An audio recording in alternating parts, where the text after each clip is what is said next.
Adam Curry, John C. Dvorak. It's Thursday, April 26, 2018. This is your award-winning Gitmo Nation Media Assassination, episode 1028.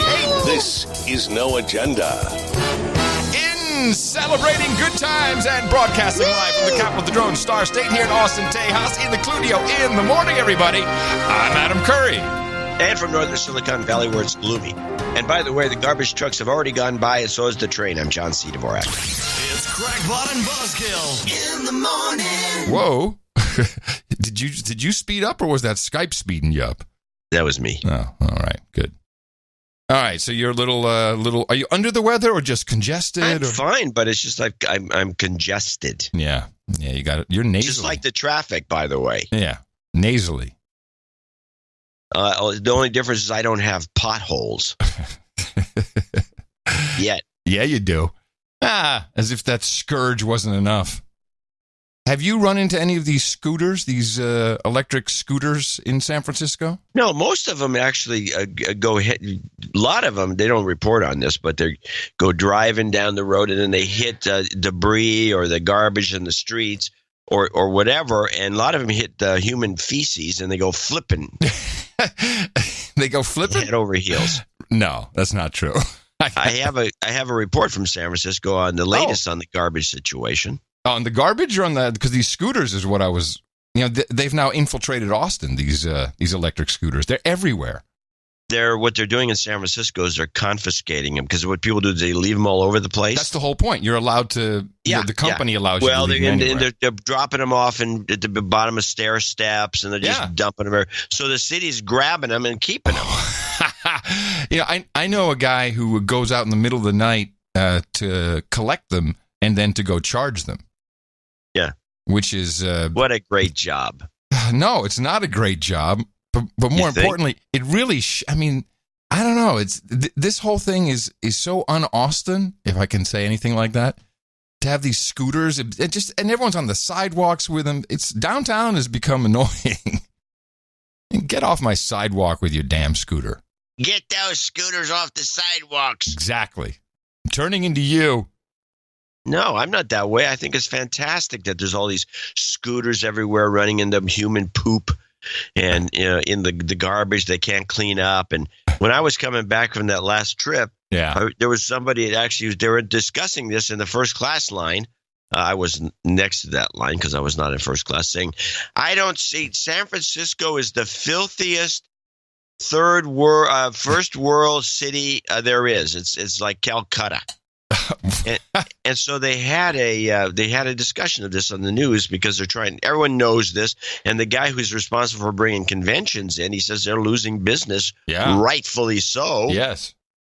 And I have a clip filled with debris, litter, human waste, and drug paraphernalia. Mayor Mark Farrell wants to spend nearly $13 million the next 2 years to clean up the filth. The mayor wants 5 new pit stops like this one, sort of one-stop shopping with these dog waste bags and needle disposals. $3.5 million will be earmarked for new steam street cleaning equipment. DPW's Mohammed Nuru says they're getting hundreds of calls for service every day.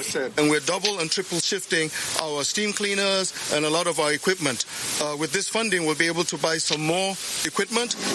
The plan will include hiring 44 new cleaning workers who will target districts which need help the most. Loretta Lawrence says her Excelsior neighborhood is one of them.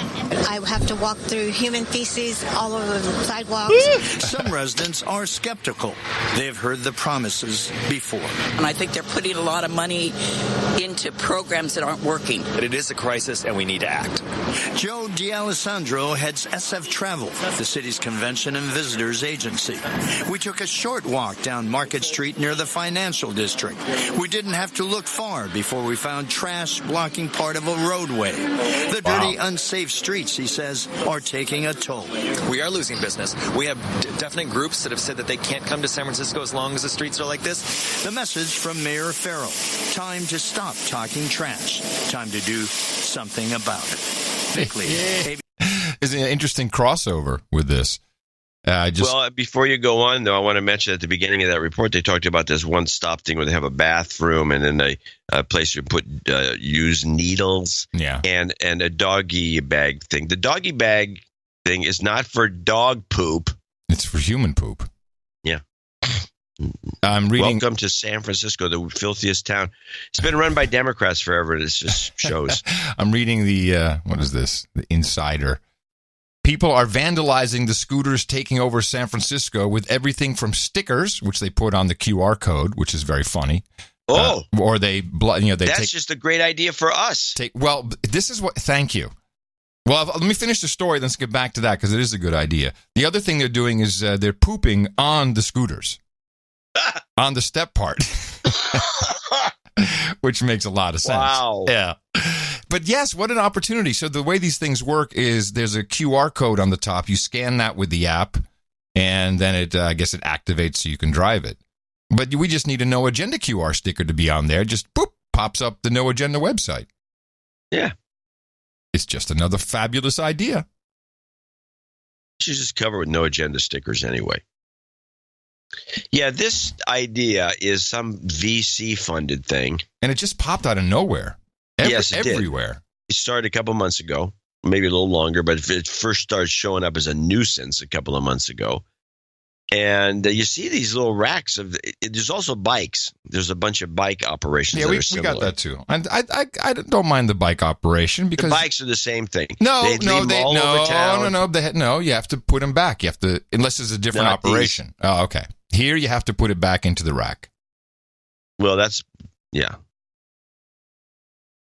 Anyway, this is all part of just get out of the car and let's walk more so you can step in dog poop.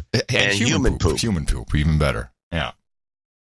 Yeah, I think it's just more signs of the pending... It's making me sick. The pending apocalypse. It's not going to end well, any of this. Hey, this show now officially being archived for the Royal Dutch Library. How about that?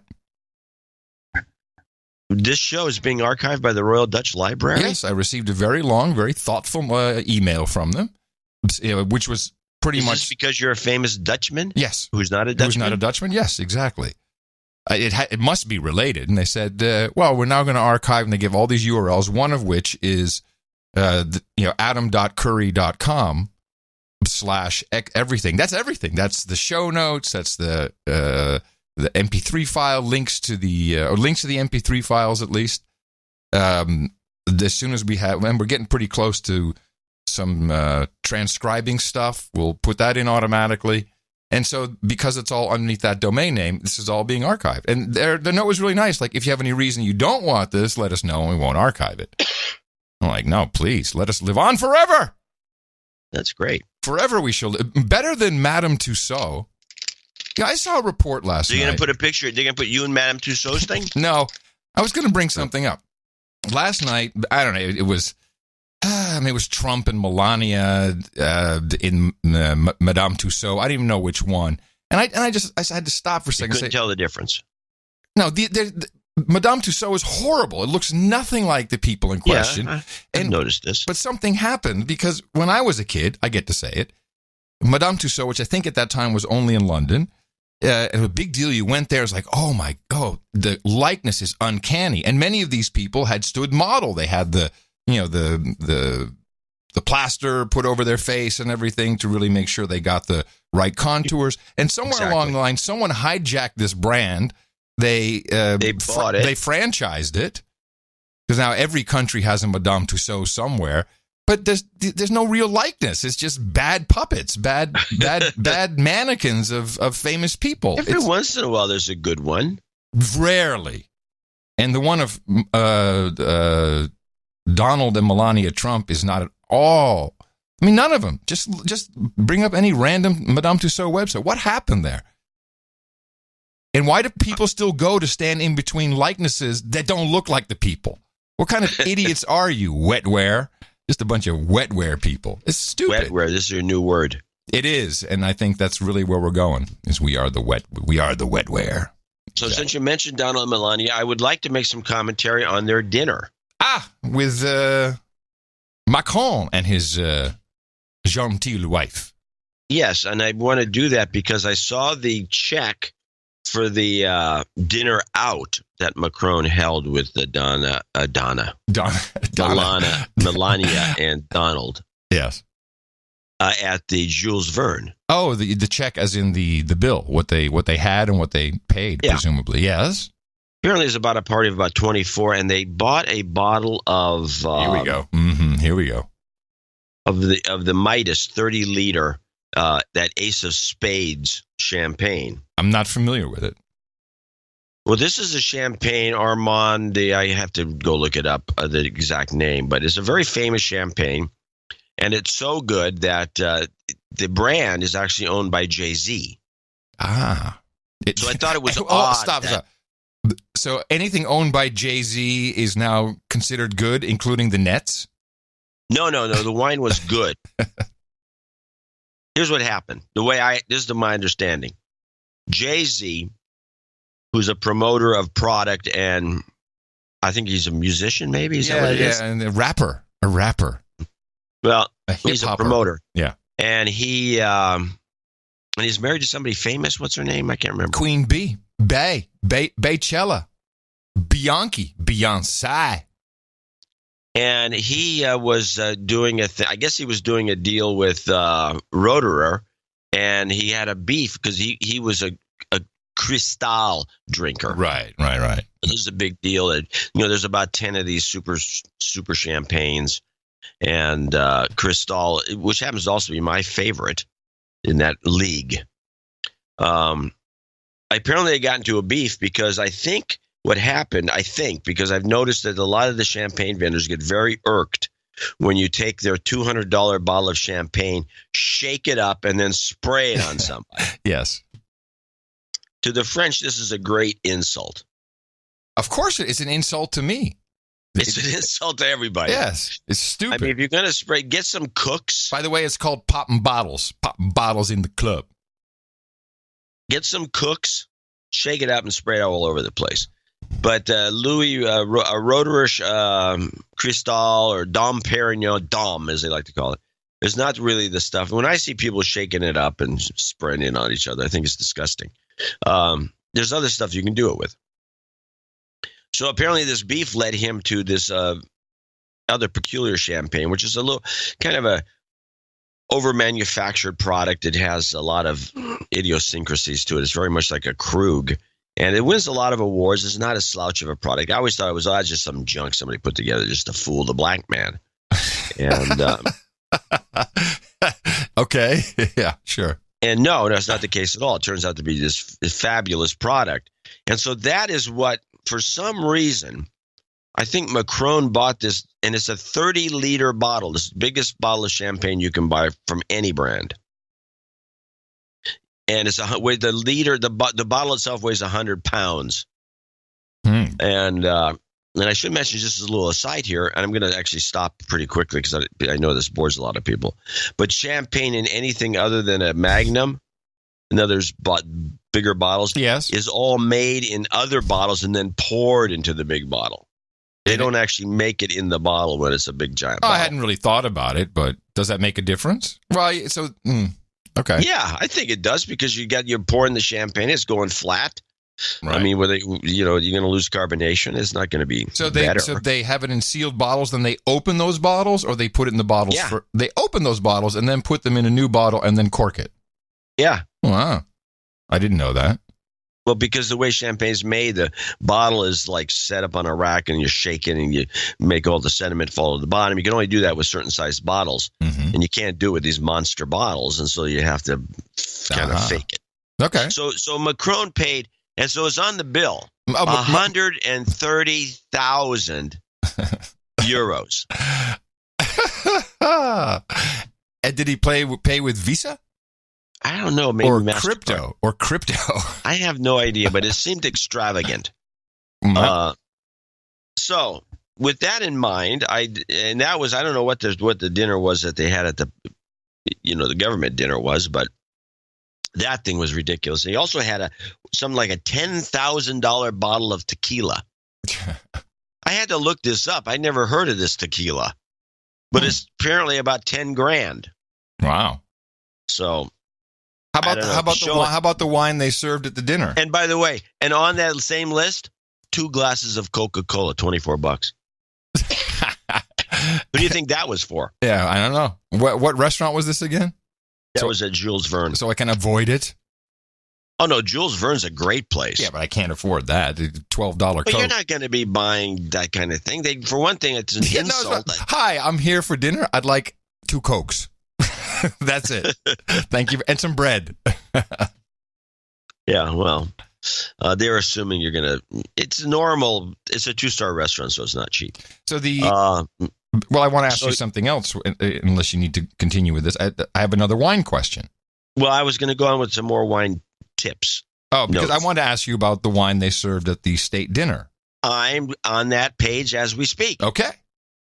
So they had a Chardonnay and for one thing, they did have a Schramsberg Cremant, which is not a favorite of mine, a sort of a sweet wine for dessert, which came from California. But everything else, no.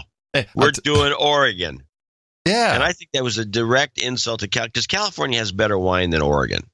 No offense, Oregonians. Oh, I'm sure it was a direct slam. It makes nothing but sense. But at the same time, it wasn't a slouch selection. He had Domaine Serene Chardonnay, Evanston Reserve 2015, which is probably needs another year or 2 of aging. It's I'll read it from the press release. A combination of French plants from Dijon and thrive in the volcanic Oregon soil and colder temperatures. The wine was aged 40% in French oak barrels for more than 12 months. This is a good Chardonnay. There are better Chardonnays on the West Coast than this. Sure. I would say that you could get one of the Woodward Canyon Chardonnays from Washington State, which tastes a lot like a French Burgundy, and that's what I would have gotten. But that's another. Then for the red, yes, they served Domaine Drouhin Pinot Noir Lorraine, which is a special small planting, 2014, which is not old enough. They could have gotten bottles of the 2008 or some of the other better vintages. I don't know why they didn't. The wine uses the model French Soul Oregon soil. Drouhin is a French owner. Oh, and that makes it okay? Isn't it the grapes or the seed is from France and they plant it here? The seed. The seed. You plant from cuttings, not seeds. No wonder my champagne is no good. Jeez. My Andre 17 is my brand. Andre's a good one to spray. It doesn't spray out of the box. That's the problem. Just swing the box around. Put a rope on the box. Woo! Yeah, Saint-Tropez. Now, there you go. All right, there were other things going on with the visit. Macron, unless you need to speak more about the wine. No, I was just going to say, this is not as bad as your Rui. Yes, from the Dutch king. From the Dutch king. That was ultimately the question. I consider this to be could have done better. Okay, let's put it that way. I wouldn't pass up the dinner. No. By the way, I think I can copy most of this meal. Okay, I'll be right over. Anyway, go on. Yes, Macron did more than just eat and spend money and chat and drink. He also spoke in front of Congress. And I think that there's something big afoot coming down. First of all, why the hell is he even here? What's the deal? Why is he in America?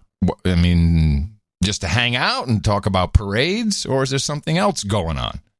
Well, he seems to be promoting the climate change thing more than anything. No. What he is promoting is the next regime change. It's been on the list. I think we oversaw it. We've been a little blinded by Syria. Here is a part of his speech. It's in English. Just takes a second to get into it. As for Iran, our objective is clear.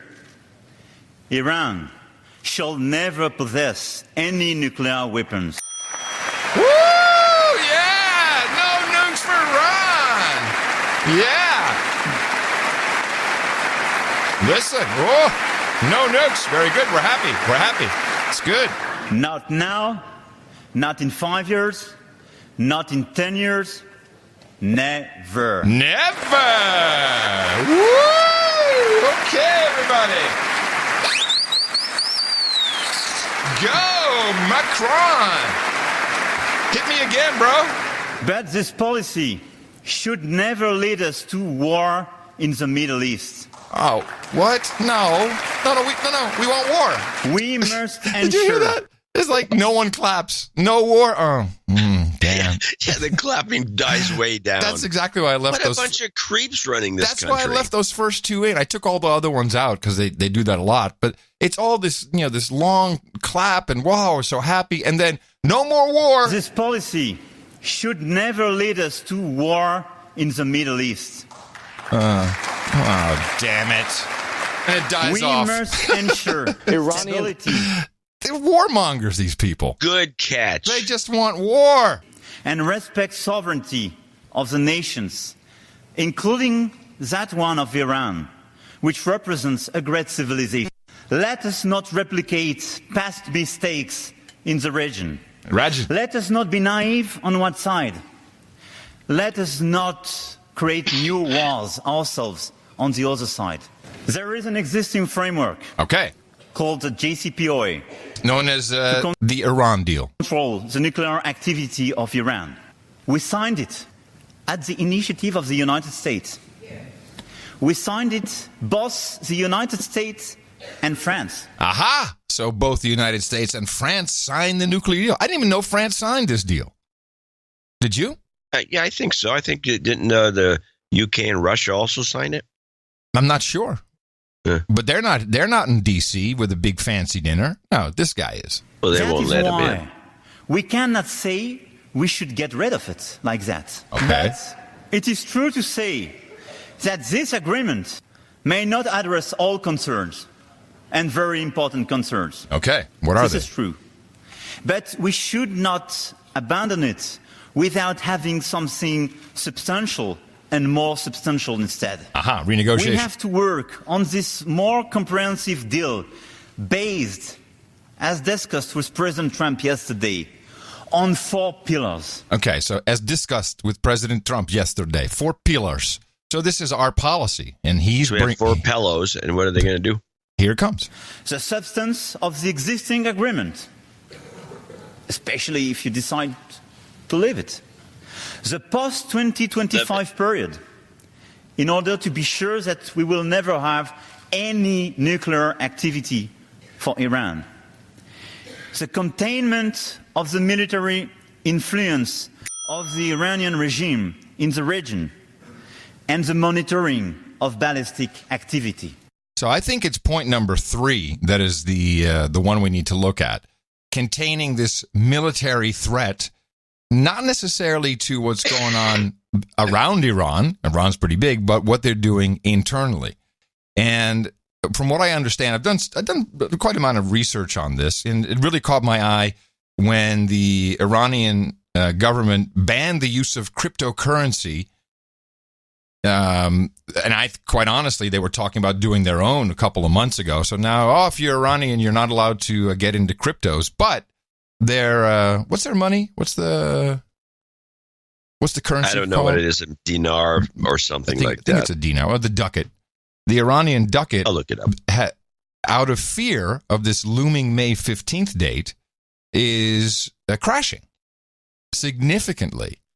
And from what I understand, and Mnuchin is doing a lot of talking, but he's not the one on the front, the front page with this. It's Macron and Trump. It looks like more sanctions. And the big fear is that we're going to go back to the SWIFT sanctions, which turns them off from the international, certainly the EU banking community. And this is very damaging because then they cannot sell any of their products. And it is my belief now. The Rial. All right. Is the Rial? That's what I thought it was. But although, wait, isn't the Rial for Saudi Arabia? Iranian Rial. Okay, Iranian Rial. It's my belief now that we're going to do, in 2009, Obama and Hillary Clinton tried the Green Revolution in Iran, and I think we're going to do a new one. And I think that is looming. And they tried it. Wasn't the purple one theirs or something? Everyone bailed out and said, no, let's don't do anything. No, it was the green one. It was the green one in 2009. Yeah, as far as I can recall. I think purple. Well, wait a minute. You may be right about that. There may have been another one, the purple one. Well, regardless, this probably won't be a color revolution, but I think it has to be. Otherwise, you can't change your icons. It'll always be green for Iran, and I'm pretty sure the Iranian people would be happy with it. So I think the pump is being primed. I went back and I listened to all these reports about Syria, and whenever they talk about Syria, it's always Iran. It's Syria and Iran, and I think that this time we're serious. We know it's on the West Clark 5 list. It's one of the big ones. And clearly, we want to renegotiate. This is the stance. Well, it wasn't one of the big ones. It was the last one. It was finally Iran. Yes, it's the last one. The way it's presented. Well, let's listen to Wes Clark. Let me see, because I think he kind of puts it in a. Where is it's in its own category. It's the last one. Yeah. Here we go. Here it is. 7 countries in 5 years. Starting with Iraq and then Syria, Lebanon, Libya, Somalia, Sudan, and finishing off Iran. Yeah. Finishing off. So we're not finishing it off. No, we're finishing off Iran. That's what I just heard. It's a new context. Yeah. And we're going to finish off Iran. Well, it's not unusual in the broadest sense of human history that Iran gets wiped out. Yeah. It's happened a number of times going back to Tamerlane. Yeah. The Iranians were always stubborn, the Persian nation.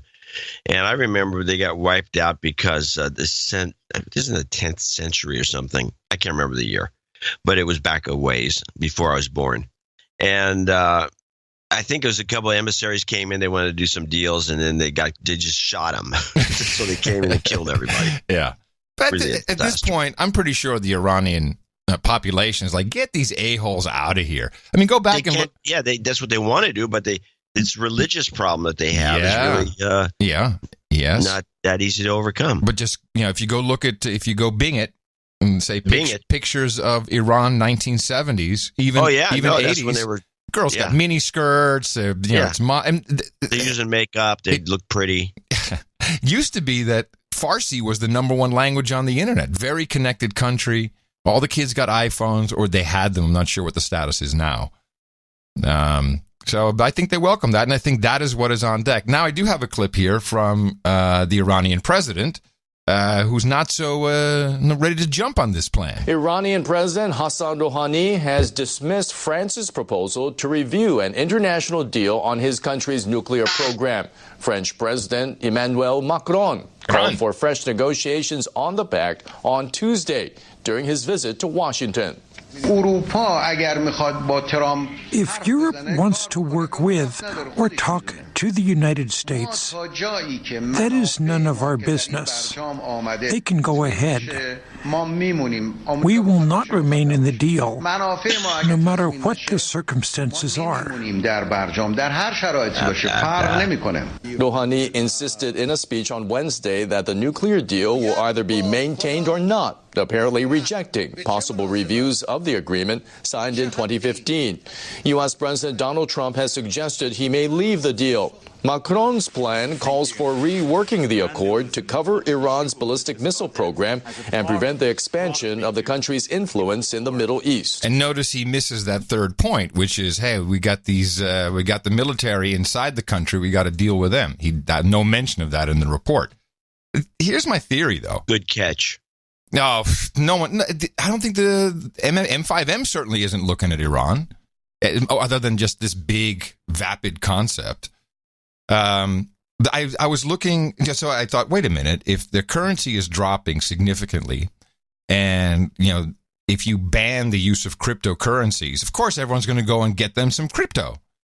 So I'm like, well, maybe this would be a good tip for our crypto trading friends to grab some before May 15th. Of course, May 15th may come and go without any change. But then I was just looking at the charts, and I saw that there was Bitcoin was up, and I guess it went down a bit today. But when Bitcoin goes up, almost all the cryptos go up in value, in exchange value. This latest run started on April 13th. Okay. What happened April 14th? What? We bombed Syria. I mean, so there's a direct they knew correlation. a day in advance that we're going to bomb Syria? I'm pretty sure that the rhetoric itself was enough. But on the 13th, I think Trump came out and said a couple things on the 13th, and the next morning that we woke up the next morning was happening. So I think May 13th and 14th, take a good look if stuff is running up or not. It could get very interesting, and I don't think there's any stopping it.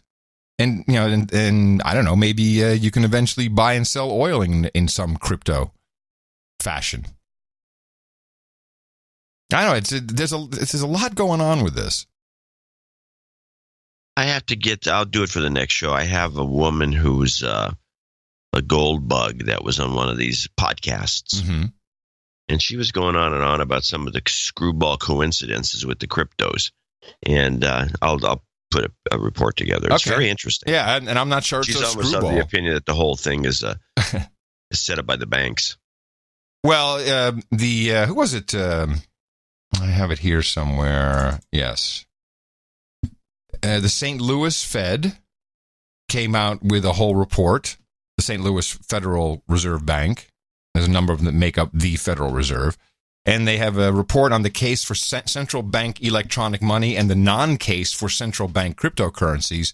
And what they're saying, in fact, the quote is, "We welcome anonymous cryptocurrencies," but they say, a country should never issue that. It should never be a Federal Reserve. What they're looking at now is they would love to have, of course, a centrally organized digital currency. So, with NASDAQ CEO saying, "Oh, we're open to becoming a crypto trading platform when the market matures." There's some interesting moves being made, and the banks are not stupid. They realize that they're being cut out of a lot of transactions. I mean, again, I go back to the Netherlands where I walked down the one street in Rotterdam was phone store, where you're not really buying a phone. That's where you go and you send cryptos to Morocco or whatever country you want to send it to. This is going to be a big problem. Going to be? It is a big problem.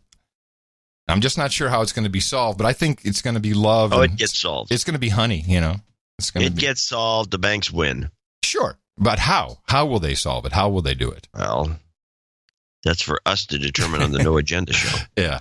But I don't know. I mean, if money is still just a concept, it's just an idea.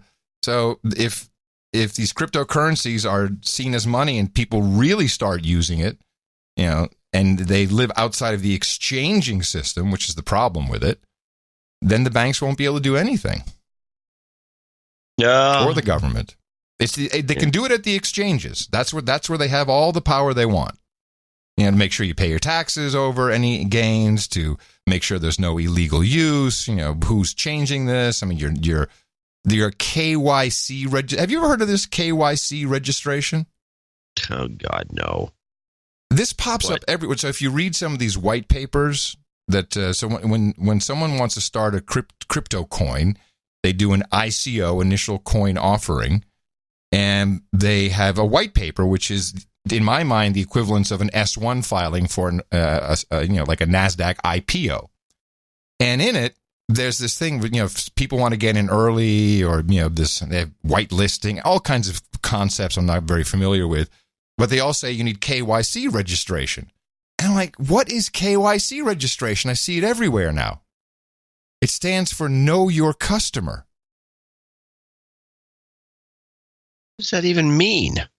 I don't know, but somehow it's become the standardized thing in the crypto world that a KYC registration is you know your customer, and therefore you have seen some document that confirms their identity. What? But it sounds like a marketing term, know your customer. Wow, this is very suspicious. These things are too fishy for my taste. They're very fishy. Of course they are. But, of the a number of them that have been done, people have used it as an investment vehicle, to, instead of going, through the banking system, just say, okay, just buy some of our crypto coin, and it's not really shares, but it kind of looks like it. Here, have some of that. As long as you KYC. KYC, man. It's very strange. KYC. I don't know. So we'll see. Well, KYC, in our case, involves podcasting. And so I finally watched Alex Inc. Oh, I got to say something right off the bat about that. The guy is using a mic you're using today, a Heil PR40. Yeah. And, let's just forget. It just irritates me to no end that the guy is, first of all, he's recording everywhere. He's holding this mic in his hands. Yeah, and when he's talking over the top of it, which is not how this microphone actually will work. Actually, now, modern microphones that are that have the capsule to set up down the tube. Yeah. None of them you talk over the top of. Since you're using the exact same microphone used on Alex Inc., could you give us a demo of how that would sound? Okay, well, here I am. In fact, I'll max out this thing because this thing does have a little proximity effect. This mic, I don't have the headphones on, but I know how to do it. For example, if you, I'm taking off the pop filter, and if you got a little close like this, it sounds like this right down the tube. Oh, you never sounded better. You can't sound any better than this. Oh my God, you sound so hot. So normally you do a 1 fist distance and you get back about this far and you're talking to this mic. Now, if you talk over the top, now you notice that even though I do have a cold, I've got a lot of mellifluous notes. It's kind of bassy. It's got a nice sound. Now I'm going to flip the mic so I'm talking over the top. Yes. So now By the way, yeah. This talking over the top thing goes back to some broadcasting school. I don't even know what mics they're talking about where you do this, but that's what they were doing. Watch a singer on. I'm not doing it yet. No, watch a singer. Just get to it. Do the demo. I just got these. I'm just trying. This thing's tight. Yeah, but we still have the sexy JCD voice in our head. Now we want to hear the Alex Inc. version. Hi there. I'm talking over the top of the PR40. Oh, and it's plopping like nuts. And it's popping for some unknown reason. I'll put the pop filter in front, so I'm not talking. Okay, now I'm talking through the pop filter over the top of the mic. You sound great. The mic is below me. How do I sound? You sound like shit. I should sound like shit because you're not supposed to talk like this on this mic. All right. Do you want to say anything about this show? Because I've stopped watching it. Well, anyway, I was going to just mention that if you watch all those videos of singers with these high-end mics, they're talking into the side of it, that's because the capsule is sitting there. They're talking right at the capsule. That's what you do. You talk at the capsule. You don't talk over the top. By the way, I liked you better without the plop filter. Okay. Take it off. Take it off. You want me to talk like this? Yeah, all day long. The whole show is going to be like this. All day long. All right, so here is I have a clip, which I think was kind of indicative of the show itself. And by the way, the show reminds me, except it's not really about podcasting, it's about this family, especially this one little boy who dominates the show. Yeah. It's Mevio. They even have a Ron Bloom, and that guy's you, the guy talking over the top of the mic. Yeah. Oh, yeah. There you go. That makes nothing but sense. Yeah. So they stole my life, is what you're saying. They did, because the guy is the actor, the Italian actor that plays the other co-owner. He looks like and talks like Ron Bloom. Yes, you're right. It's like, what is this? What? I don't see any clip for this. What are you talking about here? I'm looking for it now. I just had it. Finding a good podcast? Yeah, now this is the kind of dialogue, the kind of thing we expect. This show sucks, by the way. Yeah, it does. Eddie just sent me a list of potential podcasts for our company to produce. There's over 200 submissions. Everyone wants to be our next big thing. Anything good? Some are okay. Some are horrible. None are right for us. The problem is that everyone and their mother thinks they have a good idea for a podcast. You know, I actually have a great idea for a podcast. Right? That's exactly what they all sound like. No, I'm serious. Do you remember the Flannery murder? Oh, God. This is happening? I was fresh out of law school, clerking for that judge. The defendant got off, but the real killer was never found, and it's been haunting me ever since. Babe, I know you're trying to help, but it's not that simple. It takes more than a kernel of an idea to make a great podcast. There's a certain alchemy, dare I say, magic to it. Did that sound pretentious? Dare I say, yeah, it totally did. Was it the hand gesture? No, it was the whole thing.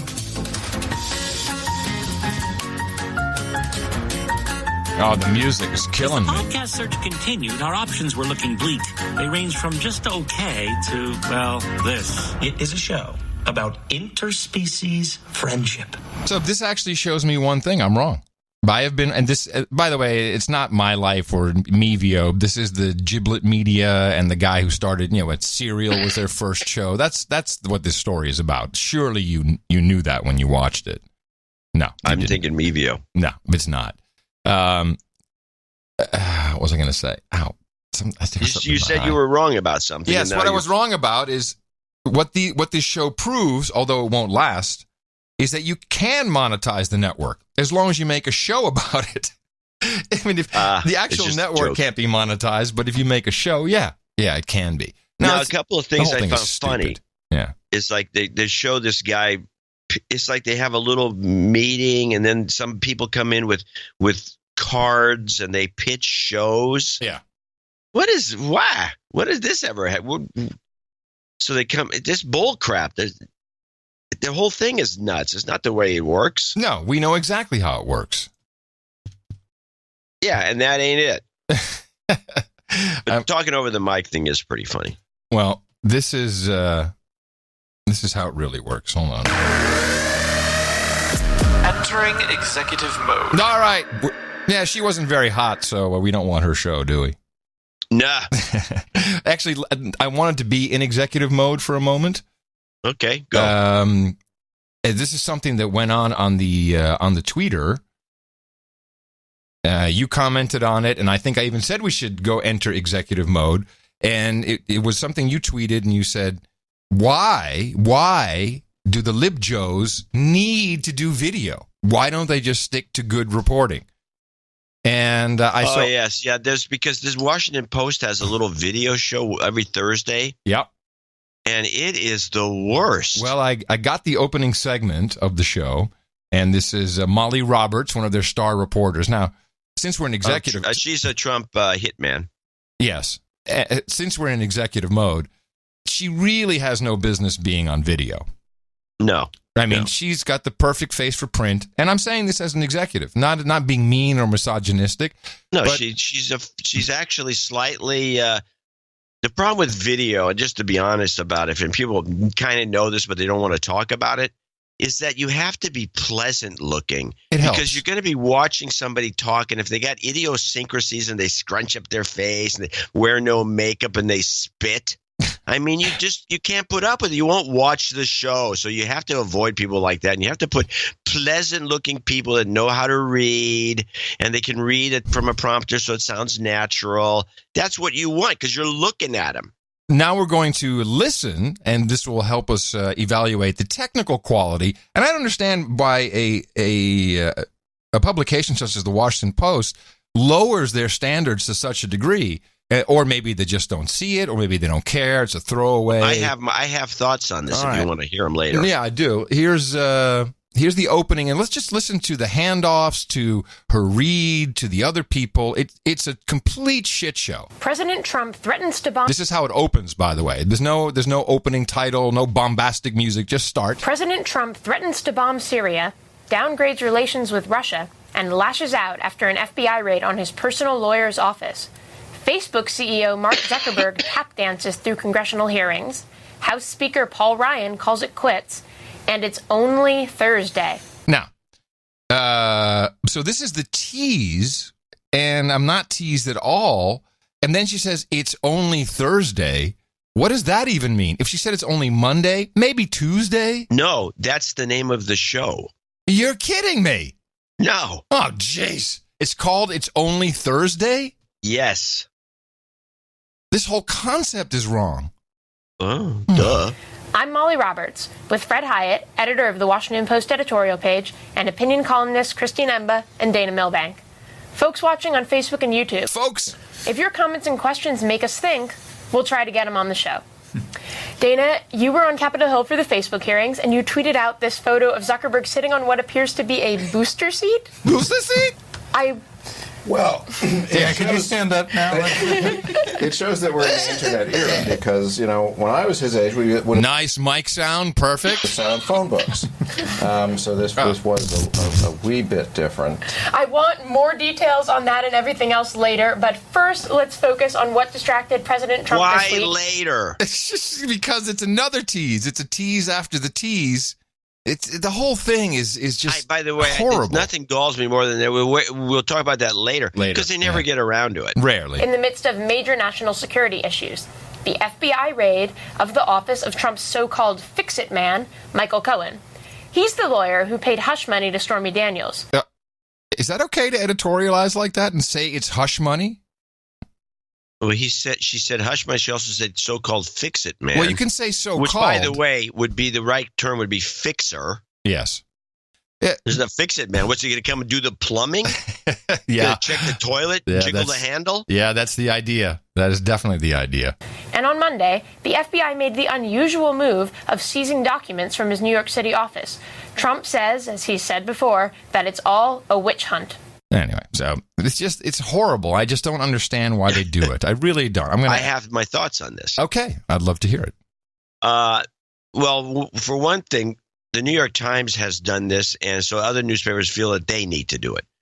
Everybody feels because somebody else has done it, they feel that they need to do it. Yeah, and so it becomes like, oh, we have to do this because everyone else is doing it. And it's an incredible waste of money. Oh, it's a big waste of money and time. And it's an embarrassment. Yes.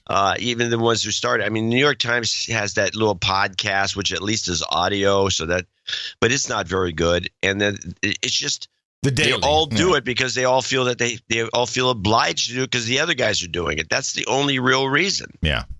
And so then they ask for volunteers. Who wants to do a podcast? Yeah. No one's getting paid extra, and this is where it will eventually break down. Nobody's getting paid extra. This is true. And everyone wants to do, I'll do it. I want to do it. I can do it. I've done. I used to do college radio. No, they don't even do that. I used to do in high school. I used to be in the drama club, so I think I can do it. It's pathetic, but okay. If they want to do it, let them do it. I mean, I would be happier if they had information that we could use on the show, but no. Yeah. Let me just exit this for a second. Executive mode has expired. Please make your way to the exits. Okay. Get out of executive mode here. I did have a fun little M5M total bullcrap clip. Tell me if you can catch it. Juarez allegedly whipped out a handgun, shooting 2 police officers and an employee before taking off in that truck. This incident almost 2 years to the day for the July 7th ambush, which killed 5 Dallas police officers. Now, mind you, this was April 25th.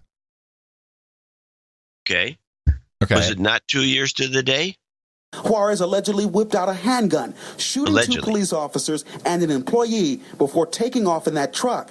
This incident almost 2 years to the day for the July 7th ambush, which killed 5 Dallas police officers. April to July? Almost 2 years? It's July. Almost 2 years to the day? What is that? Wow. Who wrote that? Talking about shoehorning your stories. Yeah. Oh, I did. Since you did a TV review, I'll give you one. I'm surprised I'm saying this because I'm not a Star Wars, Star Trek, sci-fi kind of guy at all, but You aren't. I binged watched the reboot of Lost in Space, and I loved it. Oh, God. It was fantastic. I grew up with Lost in Space, so that helps. But, the robot, how that came to be and what the robot is. Dr. Smith is a woman, Posey Parker. Posey Parker plays the evil doctor? Yes. And Molly Parker. She plays a good evil character. Yeah, very good. And Molly Parker is the mom of the family. She was the chief of staff on West Wing. Great actress. And it's not too hokey. They put a lot of money into this. No, I saw the trailer and I said, wow, there's a lot of effort, a lot of money. Yes. In the CGI. It was really out of control. It's well done. It's very well done. Yeah, I'm surprised. Another thing I don't want to watch. All right. Let's see. Maybe we should. First of all, let's do a couple things. Since you're talking about bogus stories. Yeah. Let's play the bogus chocolate study, which is all over the news. Every mainstream media outlet had this chocolate story. Thank you, Michael. Sure. All right. 2 new studies. 2 are touting the benefits of dark chocolate, as if we needed more evidence. The findings show that eating dark chocolate with a high concentration of cacao has positive effects on stress, mood, memory, and warding off diseases. Research funded by Loma Linda University in San Bernardino County found that 5 people who ate 48 grams of 70% cacao all had increases in brainwave activity. Dark chocolate is also rich in antioxidants. It has anti-inflammatory benefits. A reminder, though, it is high in sugar and calories. Wow. Is the Chocolate Association of America out with a new native ad campaign? I don't know, but everyone's carrying this thing. But the thing about it makes it so stupid was the study is on 5 people. It says it right in there. They slipped it in somehow, and I didn't notice it right away. Wait, they say this in the piece? Yeah. Oh, let me hear again. Thank you, Michael. Sure. All right. 2 new studies. 2 are touting the benefits of dark chocolate, as if we needed more evidence. The findings show that eating dark chocolate with a high concentration of cacao has positive effects on stress, mood, memory, and warding off diseases. Research funded by Loma Linda University in San Bernardino County found that 5 people who ate 48 grams. Wow. Good catch. It's crazy how I didn't even hear it. Because that's something I should have said. Hold on a second. N equals 5. That's not a great. I didn't hear it until I taped it and then listened to it just audio, and I heard the 5. I said, "What? Well, this isn't even. This is ridiculous." Right. And you say that this same story is everywhere about the same 5 people? That was a local story. I think most local news outlets had it, and then they had it on ABC. I know for a fact, ABC National News. And I'm just guessing it was everywhere. Well, then it must be a native ad. It must be. Well, it must either that or it must be. They dropped off a case of chocolate. Yeah, I don't know if that's enough. For these guys? Yeah, it could be. It could be. I'd do it. Now, I got a lot of stuff on Facebag Analytica. I think the Toronto thing is interesting, but maybe just before we get to our first break, we pick up on a story that we talked about on the No Agenda show, I'm going to say more than a year ago. By 2020, China plans to give all of its 1.4 billion citizens a personal score based on how they behave. So some people with low scores are already being punished if they want to travel. Nearly 11 million Chinese people can no longer fly, and 4 million are barred from trains. Next week, the program will start expanding nationwide. Ben Tracy is in China with what's behind the government scoring system. Ben, this sounds like scary stuff. Good morning. Good morning. The government here says it is trying to purify society by rewarding those who are trustworthy and punishing those who are not.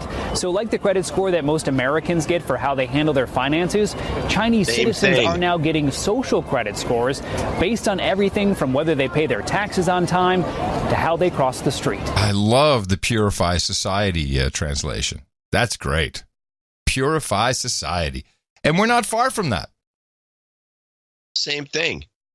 Well, we're just doing it for your financial, the financial part of your life now, but yeah, but that's falling over into all kinds of other things. Just check your FICO score if you're going to try to be a student at some college. Yep, FICO, not FICA, FICO. Yeah, I always say FICA. That's wrong.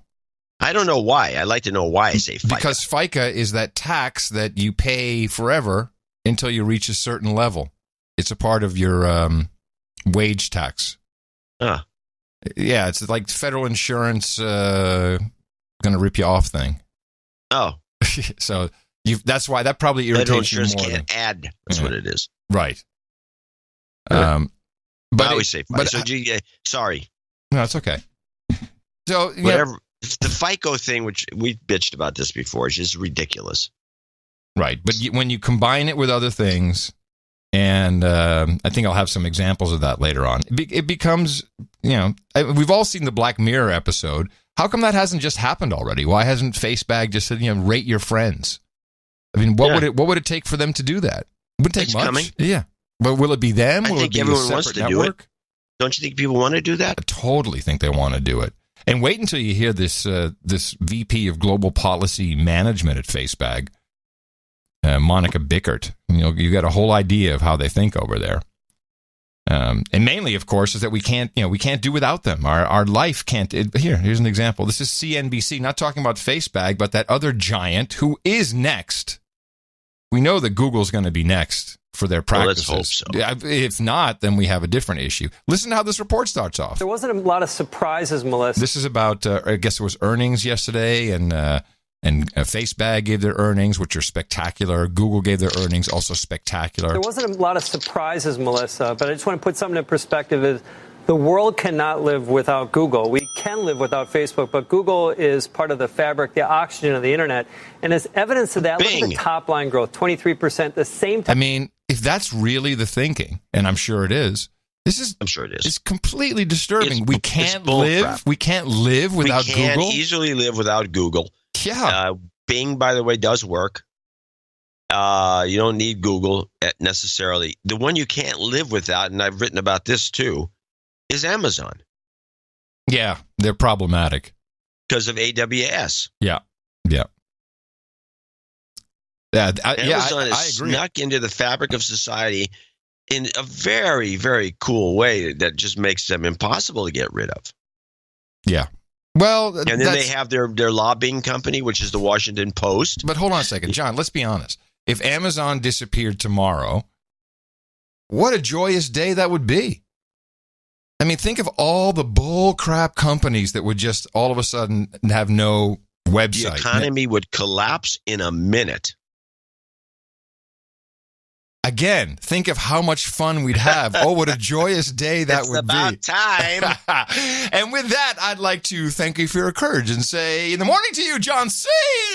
C stands for Chocolate of Bogativity, Dvorak. In the morning to you, Mr. Adam Curry. In the morning, all ships at sea, boots on the ground, feet in the air, subs in the water, all the days and nights out there. Yes. In the morning to the troll room, I should say. You can find that all the activity at noagendastream.com. Trolls in there. They're all having a good time. I also want to say in the morning to Mark G. He brought us the artwork for episode 1027, titled That Was Folding Preschool, which I've now been alerted we misheard the clip, even though that was the fault of the presenter. It is full-time preschool. No, that's bull crap. I knew you'd say that. I have listened to it over and again, and I know what it is. Okay, what is it? Holding? Yes, holding. Go back to the clip. You still have it. Let me see. What was that one? Somebody sent that. There's no evidence. There's nothing. There's none of those sounds in there. Folding. I can't find it for some reason. Was it titled Folding? Might have been. Okay.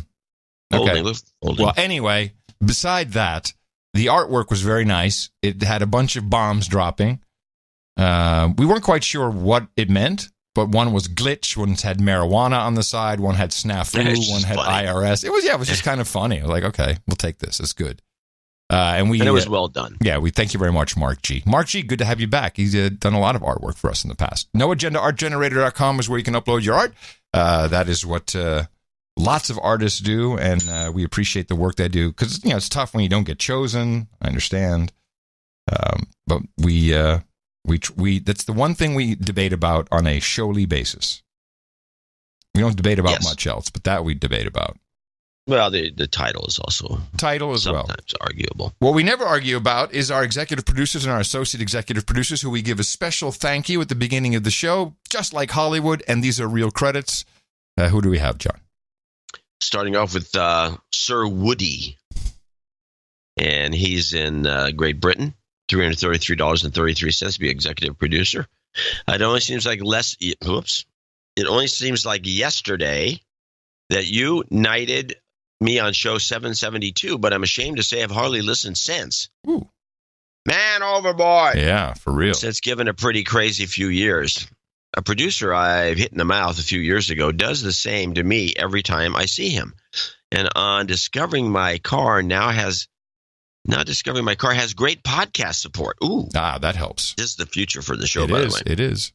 And my commute perfectly fits the show schedule. I'm now back. I'd like to know what that means. Tell me what you think is great podcast support in your vehicle. I'd really like to know. Yeah, it's got to be more than just a USB plug. No, I'm sure it's Bluetooth. And for instance, in my truck, I can connect the Bluetooth, but it doesn't pass on the album art or the title. It just gives like the file name. It's really lame. Do. Yeah, some do. Mine doesn't. What brand? Ford. Mm-hmm. Bastards. I know. That's un-American, Ford. I'm now back. The last 3 shows have been outstanding, and it's clear you Muppets have got the hang of this while I've been away. Keep up the tireless and appreciated work. No jingles, no karma. Well, thank you very much, Sir Woody, and welcome back, mofo.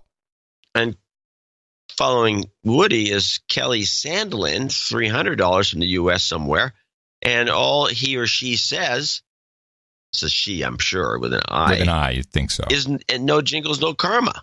Okay. Well, there you go. Thank you very Random much. Number. Yes.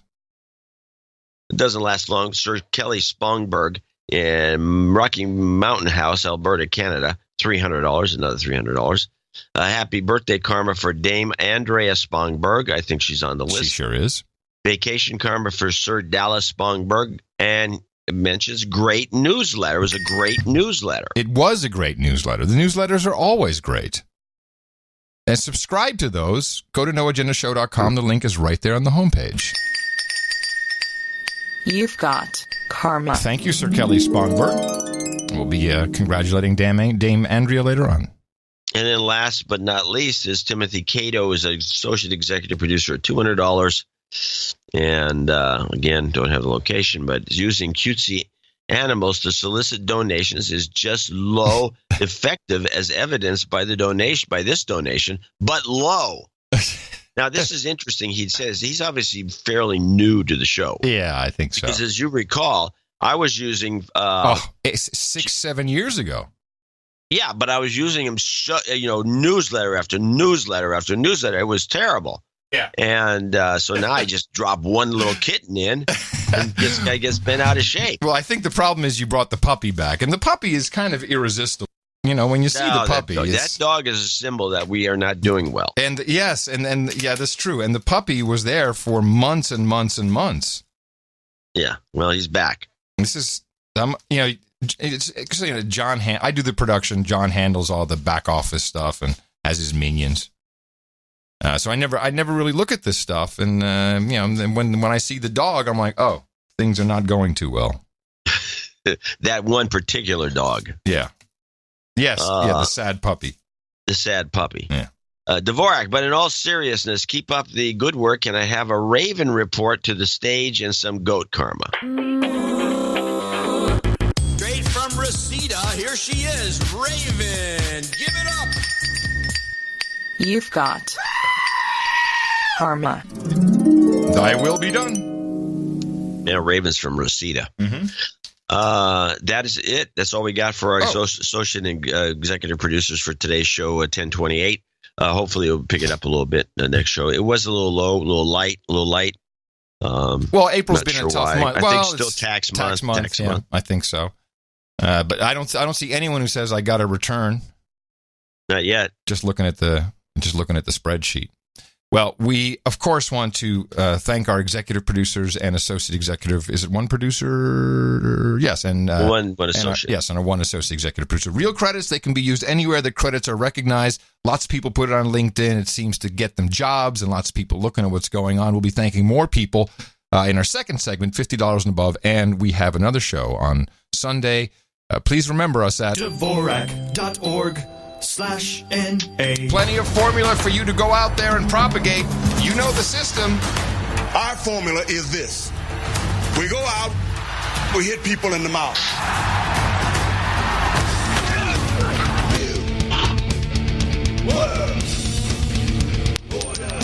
Shut up, slave.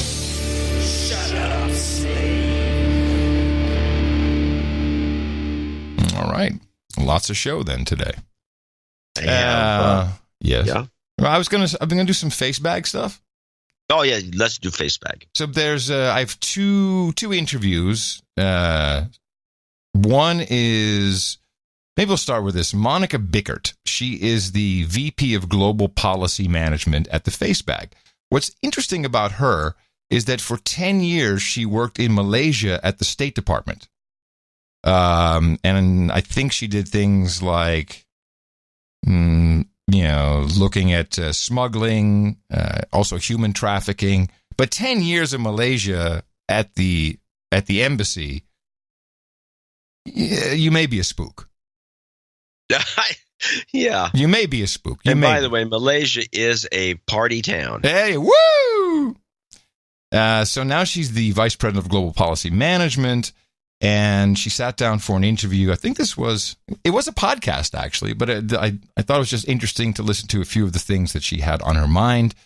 Because now, you probably noticed, it was interesting to me to see a lot of No Agenda producers who didn't understand why yesterday and the day before yesterday, all the wonderful services they use online, such as Facebag, Twitter, you name it, had a new disclaimer or they something pop up about their terms and services. We've changed. Well, that's because the GDPR, the General Data Protection Regulations in the EU's came into effect yesterday. So that's why they were doing that. And now Facebag, apparently, I haven't seen it yet, if it at least hasn't surfaced in my version yet, has posted an explanation of their terms of services. So not just saying, here's the parameters. No, here's exactly what we mean. These are our community standards, which basically tell people, if you're coming to Facebook, here's what you can post, and here's what you cannot post. Here's what we will remove if we become aware of it. And I want to be clear that the policies themselves are not changing today. The way we enforce them is not changing today. What is changing is that we're finally making public all of the guidance that we give our content reviewers when they enforce these policies. So just to sort of give an example, we have for many years had public-facing policies that say, don't harass somebody, don't post threats of violence. Now, when you go to our standards online, you'll be able to see what do we mean when we say harassment or when we say threats of violence, and how do our reviewers actually enforce these policies. Mm-hmm. So basically you're defining something that has been on the back end for how long? Years. So I was at the U.S. Justice Department for about a decade before I came to Facebook. Oh, yeah. She was she's from the Justice Department in the embassy. Okay. When I came to Facebook, that was about 6.5 years ago. We were just starting to put in place more detailed guidance for our reviewers. And they've used that guidance over the past 5 or 6 years, and we've continued to add to it. And one of the reasons is because we're always seeing new trends, new types of abusive behavior, and we want to make sure that we're providing guidance on it. So every 2 weeks. How many types of abusive behavior are there? If there's new trends, what's the new trend in abusive? John, what's the latest in abusive behavior? You got me. I mean, that's kind of... I don't use Facebook. Mm-hmm. Weeks, we have a conversation with people inside the company. Wait. Did she say... Hold on, let me just go back here. Of abusive behavior, and we want to make sure that we're providing guidance on it. So every 2 weeks, we have a conversation with people inside the company and outside the company to talk about ways that we need to refine these standards. If you're bored, if you're bored, just say it. Don't be making noise. I'm not making any noise. You're making noise. No. I apologize. Where did that come from? I have no idea. Well, whoever's making that noise, stop doing it. It's annoying. All right. So every 2 weeks, they have to sit down and review the latest trends in abusive behavior. It comes down to a term, though. Part of this doesn't make sense. What doesn't make sense? Every 2 weeks, abusive behavior, the style of it changes? Oh, I also don't. I think she's full of crap, but that's why we're going through this. Full of crap. Part of this, I think, is very difficult for you because of the degree to which so many of these things can be ascribed to something that is referred to in your own. I mean, what we're really hearing here is someone trying to describe what speech is acceptable and what speech is not acceptable. That's the bottom line here. And what she does has no bearing on our First Amendment rights in the Gitmo Nation. But it is interesting just to get into the mind of the globalist thinking. Documents as emotional injury. There you go. Emotional injury. That's what we're talking about here. How do you define an emotional injury? What does that look like? Because there are lots of people who could raise their hand and basically say, this argument that I disagree with constitutes an emotional injury. Absolutely. And we want to make sure that we are not taking down speech simply because some people find it upsetting. In fact, we say in our standards, you may find speech on Facebook that makes you feel uncomfortable or that makes you upset. From our point of view, that is okay, so long as we give people the tools they need to not follow that person. They can block that person or they can unfollow that page. We want to create a space for speech, even if it's controversial. Where we draw the line Why does she talk so fast? Well, if you listen to her cadence, she's talking like Zucky. Listen to it. She talks, she'll get into tools and stuff. You'll hear it. Actual safety implications or where there are legal consequences to leaving the speech up on site. I'll tell you, this is something I've wanted to do for years. And the biggest reason I've wanted to do it is because I do so much external engagement, like the conversation that we're having right now. And I know, like the conversation we're having right now. This is Zucky. She's talking like the Zucky. Yeah, I think you might be right. It's like so. Sometimes it speeds up to such an extreme. It's like the little bit I did at the beginning. Yeah. That is extremely weird. She may be on Adderall or something. That's possible. But she's also no. If she's a spook, which is what you implied right. earlier, Then she can't. No, then she's not on Adderall. Then she might be drunk. Spooks drink. They don't do drugs. But yeah. And the biggest reason I've wanted to do it is because I do so much external engagement, like the conversation that we're having right now. She's all jitty about it. Like external engagement. You mean PR? And when I do that, I hear from people, why don't you make these standards public? Like people will ask me, you say you don't allow hate speech. What is that? And I'll say, well, here's how we think about that. And then they'll say, well, why don't you just say that? So that I think has been behind us doing this. And we've been working on this now for the better part of a year. So better part of a year. Oh, so gee. Wait a minute. I thought she's been doing it for 10 years. 6 years. Whatever. No, so that's bullcrap. But we also now know that it's 7,500 people, has nothing to do with algos. It is just human beings who are doing this. Is this something where you have an actual employee making a determination about a piece of content and whether it's okay or not? Or is this something that is, essentially operating on an algorithm or something along those lines? No, this is people. So we have a team called our community operations team. Community ops cops. Now, hold on. First of all, this is a complete opposite of. Where'd you get this? From a podcast.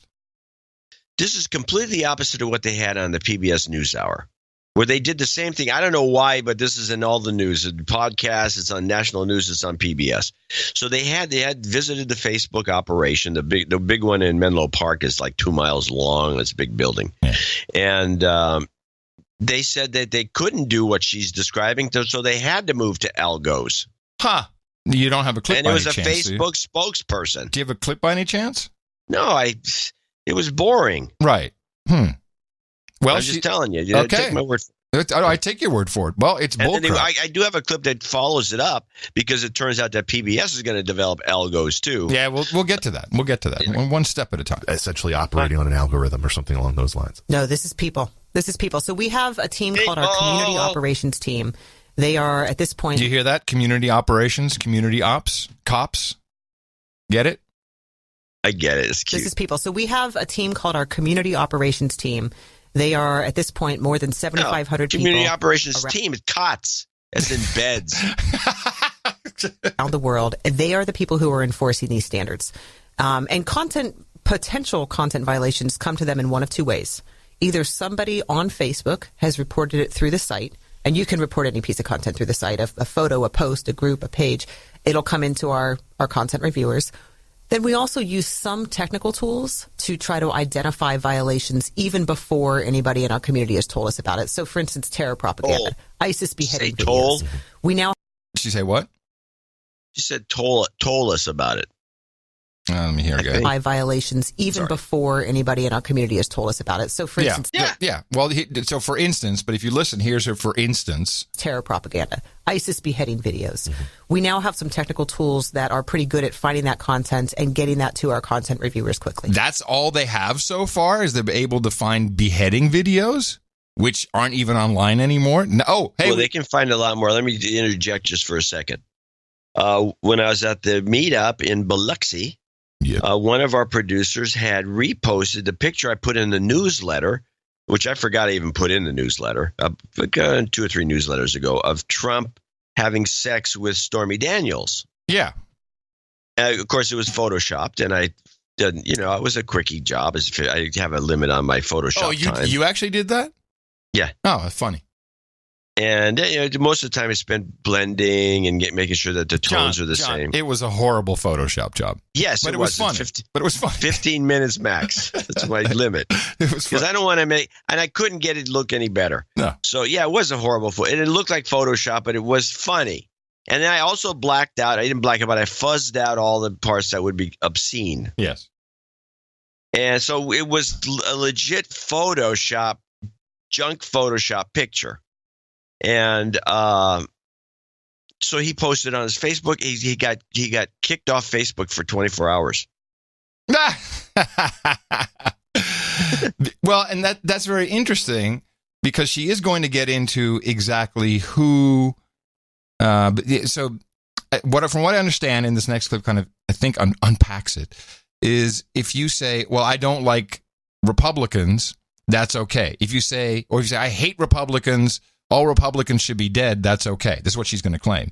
But if you say, I want this Republican to be dead, or if you take it to any personal one individual, then it's not okay. But there's always classes that are protected and unprotected in our world. Wait until you hear. We do treat public officials and public figures differently than we treat private individuals. So of course, this journo didn't ask what constitutes a public official or a celebrity. I mean, how many views do you need to have before you're a public person? Isn't everybody on Facebook, by definition, a public person? That's what I'd say. If, I'm a public figure because I do so much engagement for Facebook. And engagement. No. Never heard of you. I'm sick and tired of this public engagement. You're shilling is what that calls. Because of my role. So if people want to say that these community standards are terrible and that I'm to blame, they can say that on Facebook and they can criticize me all they want. Versus if somebody was saying that about their high school classmate or insulting somebody, a personal friend, then that's something that we might consider bullying and take down. And you can see how we define those things internally. When it comes to violent speech, we will remove threats against anybody, even if it's public figures. And in fact, as we're trying to assess the credibility of threats, because people do sometimes use threats in a joking way. If you come late to my party again, I'm going to kill you. But we don't want to remove that if it's just a joke. We do want to remove speech that we think might legitimately cause harm to somebody. Now, this is very interesting because how do you know it's a joke? I mean, how do you have the context to understand what a joke is, which I'm sure an algo definitely can't figure out. So, it's like, was Kathy Griffin there for a joke or was it not a joke? She intended it as a joke. She said it was a joke. Yet you said, well, we treat her differently. It's impossable to do. You could send like threatening notes and whatever you do, just at the very end of everything, put I kid. JK. So for journalists, and you'll see this in our standards, we see so many safety threats to journalists that we actually assume credibility, unless it's very clear that something is. So if you're a journalist and someone says, like, I'm going to kill you, and they say even JK, they're probably going to block that comment. Unless they're somehow really sure it's a joke. That we actually assume credibility. Unless it's very clear that something is a joke and not serious, we assume that any threatening language against a journalist is credible and we remove it. I will say that we audit those reviewers for quality every week. Every week, each reviewer and each area of policy is subject to a quality audit where we re-review a subset of the content that they reviewed to make sure. Stop. I knew you'd know that. I have to ask you something. How many did they have? 75,000? 7,500. Okay, they got 75, which is a big number. So they have 7,500 that they review every week. Yeah. Who reviews them? It takes 7,500 people to review the 7,500. Well, what she's saying is that we review people in a subset of the under re-review. So it's I'm sure it's bullshit. Those reviewers for quality every week. Every week, each reviewer and each area of policy is subject to a quality audit where we re-review a subset of the content that they reviewed to make sure they're getting the decisions right. But we know that we're still going to have mistakes, and not every piece of content. Hold on a second. Right about now, it would be ideal if it was kind of like a Woody Allen movie, and two guys in white coats would come running in with a big butterfly net and start chasing her around.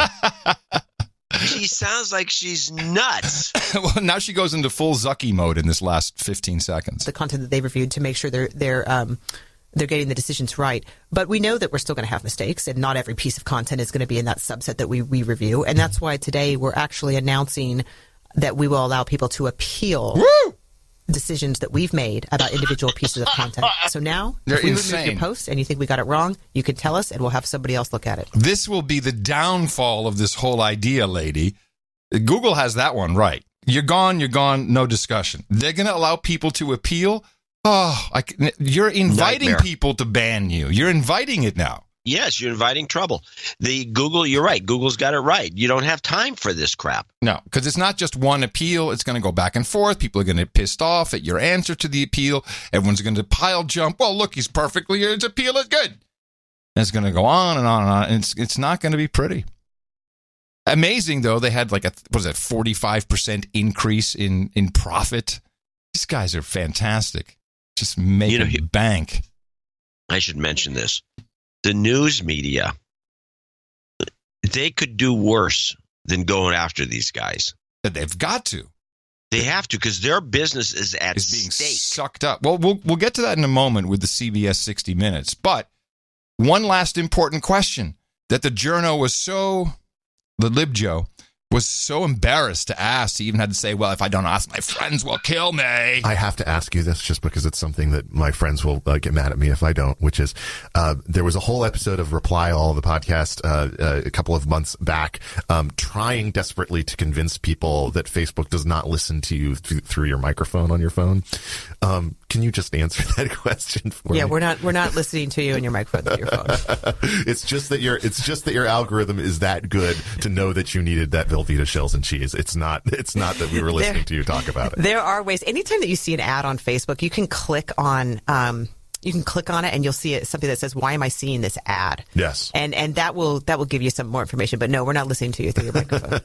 To all of Ben's friends. Yes. Monica Bickert is the head of policy management. Yeah. And my next bit here, for what she said, I'm sure that's truthful, but I've been looking into this for a while. I've been trying to figure out how this mystical connection keeps getting made between something people are saying or what has been discussed, and then all of a sudden ads show up.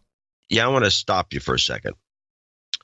For listeners out there who didn't hear the last show, and I'm cognizant of this, and Adam is semi-cognizant of what he said, but it's affecting him. What did I say? Which is that his experience with the little box where he says, call Tina, and you may want to explain this again, somehow managed to call Tina even though there's no real information for him. Yes, for this box you're talking about the talking tube, the Echo, and I saw this come in as a new feature, and I just asked her to call Tina, and immediately she said calling Tina, and the phone was ringing.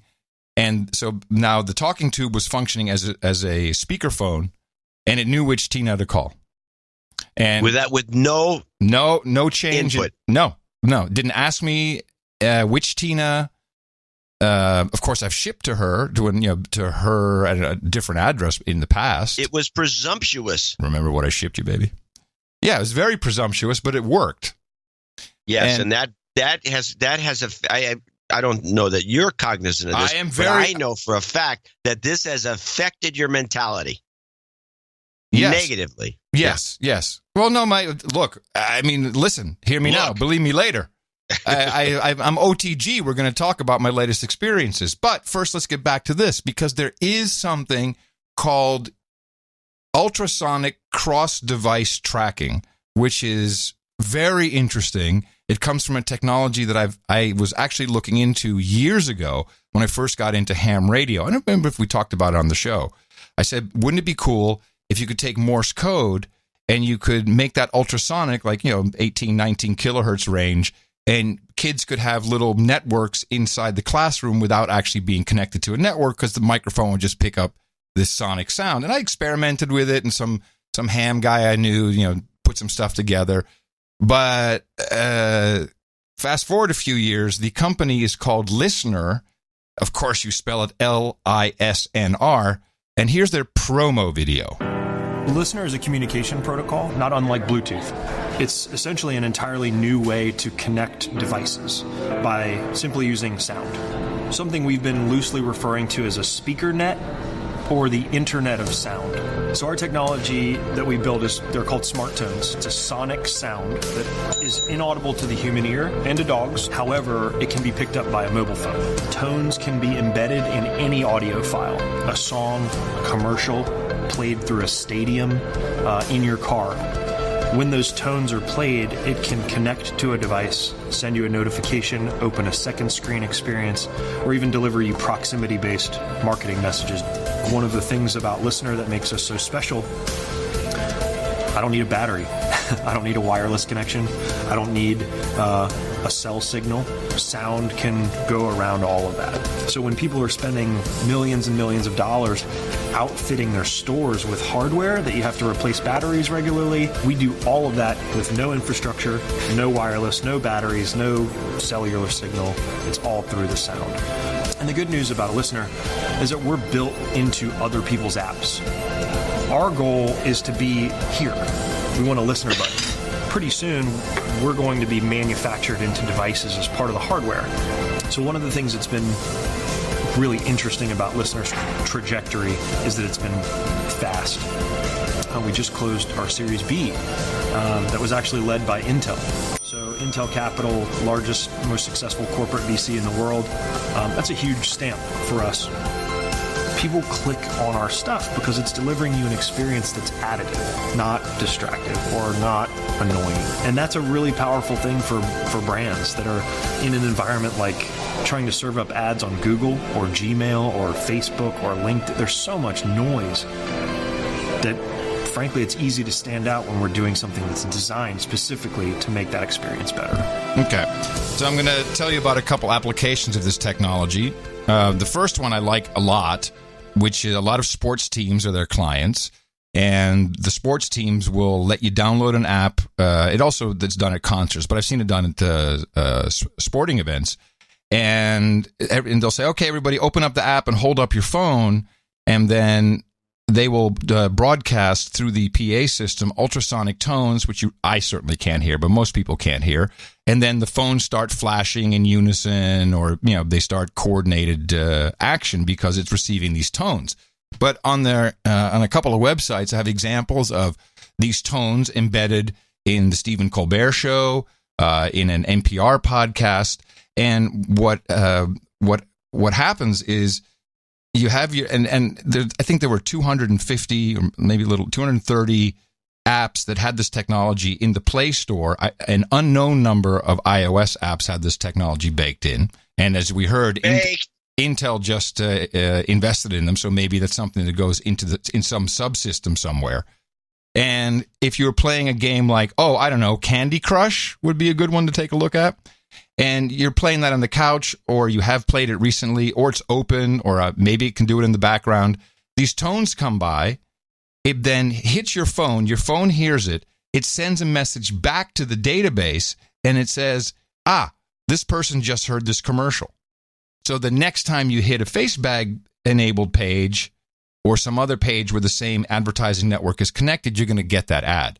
And I believe that what we're seeing a lot of now is ads are playing on the radio, they're playing on television. I mean, these tones can be embedded in a web page with no video or audio. It can be a hidden player. You won't know it. It'll just go click, click, autoplay, and it's done. And you can see it. I got a spectrum analyzer, and you can see you see the tones just pop up. Sometimes you hear a little clicking that's audible to the listener. No wonder we all have tinnitus. Oh, that's another point. It could definitely. Who knows if it's harmful or not? You don't know. But here's the real problem. When you're doing, so there was an example, I looked at a couple white hat sites. When let's say you're on Tor, on your Tor browser, and you're going to go to some site, you want to be completely anonymous, but you have your phone nearby, and you hit a page that you may think you're anonymous, but the page emits this tone. the app or wherever this embedded technology is sitting will send a message back and say, oh, I just received a tone. It's this guy. It's his phone number. Here's IMEI number. Here's the IP address. All the stuff your phone loves to give. Or whatever else that, the phone is laying down. The phone is in his pocket. All of this stuff. And that's called ultrasonic cross-device tracking. And I think that's what we're seeing, or a version of it. Now, of course, the nasty part of it, just going back to the talking tube, there's an app that goes along with it. It's the Alexa app. And that's where you can look at your shopping list, etc. I don't know what this app is doing. I mean, I have no idea. Maybe it does turn on the microphone. Maybe permissions were asked somewhere. I didn't care to look. I just went, install it. This thing can be listening to me, but it could also just be listening to the TV and then saying, oh, he's watching this show. Beep, beep, beep, beep, beep, beep. My phone picks it up. Amazon now knows what I'm watching. This is completely technically possible. And what also is technically possible, especially with our group, is mechanisms to defeat the whole thing. Yeah, I'm OTG. You can't find me. Yes, I'm OTG. You can't find me. Yeah, I'm OTG. No eyes on me. Yes, there are many things that can be done, and the number one thing. Yes, I should mention that while we have coders out there that are talented, that it might be interesting to send messages, these little with our own coded message, our own tones. Yeah, with our own tones, saying it and indicating that everybody's listening to No Agenda all the time. Exactly. We there's a lot to be learned, and who knows what the encoding of the blips is.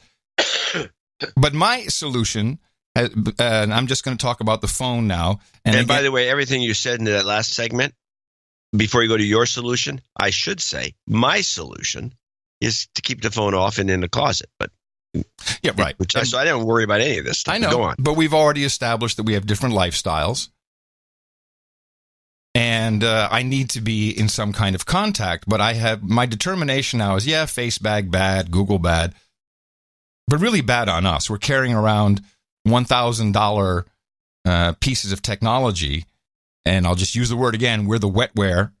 We basically do whatever Silicon Valley wants us to do with it. And the problem is the phone itself. Not that Apple is evil, but they set out to do things like, we've got the accelerometer. Now we can do great games and cool stuff. But of course, that can also be used to find out where you are, what you're doing, riding the bus, driving the car, walking, running, sleeping, reading in bed. All of this can be determined by this data, which, you have to be asked for it. And you probably just said yes. So you're giving it away.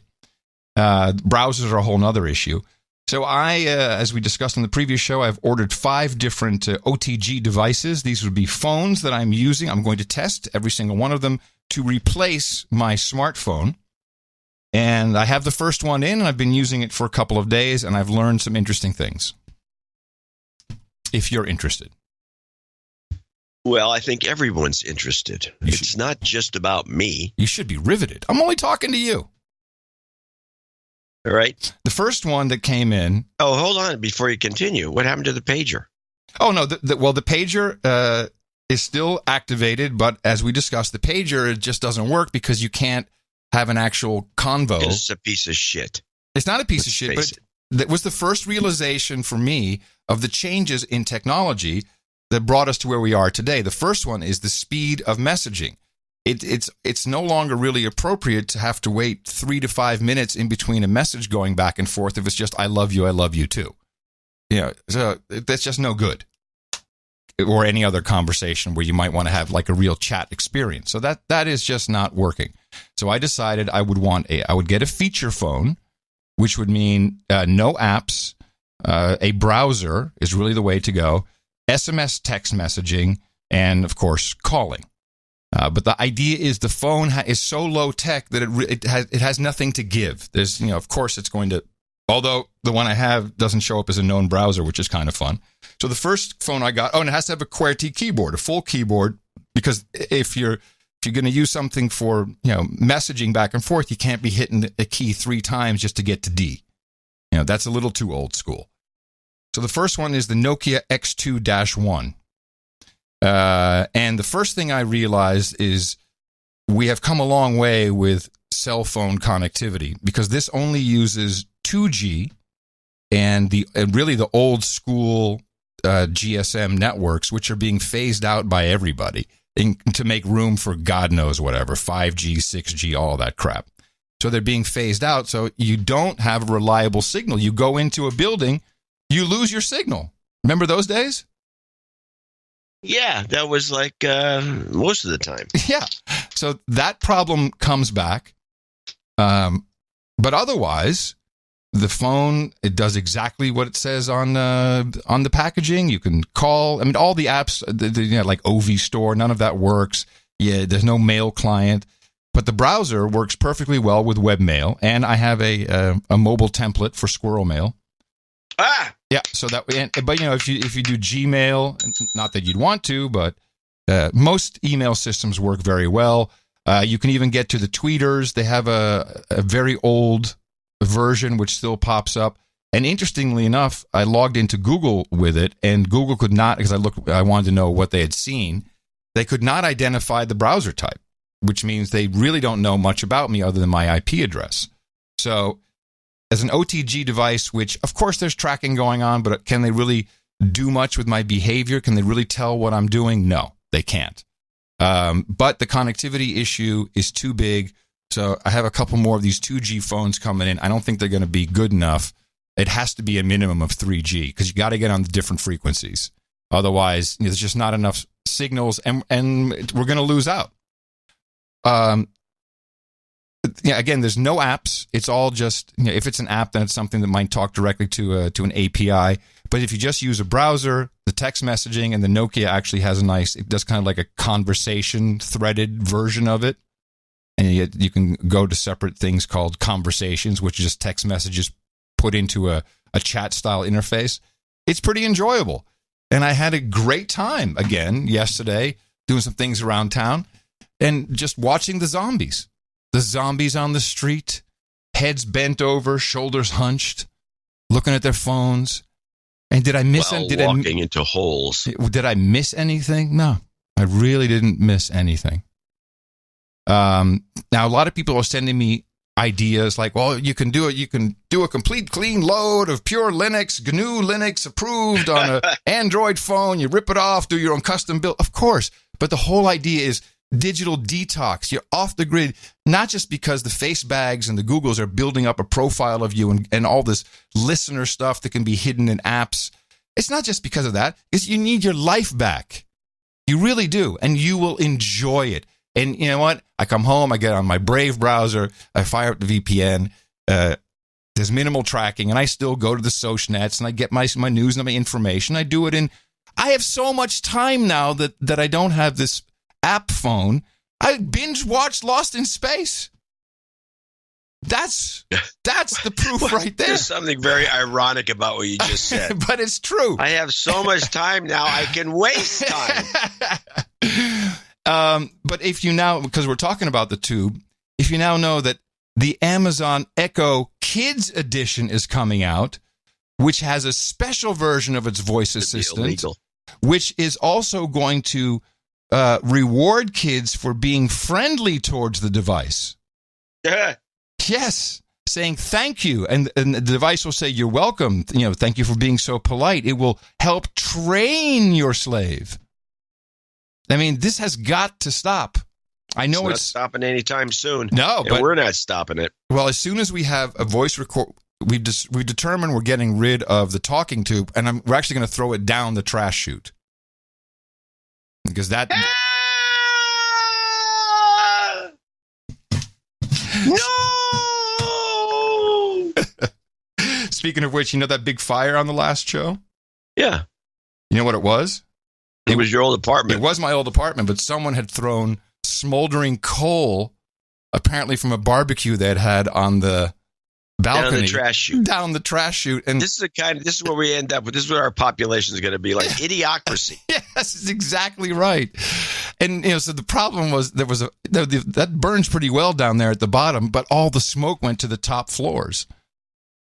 So it was just billowing black smoke, apparently. It's That's fabulous. Yeah. Let me see. So if you want to learn more about this ultrasonic information, a lot is in the show notes. And just to add one final bit, besides them having an investment from Intel, they also have a investment and partnership with Visa. Yeah.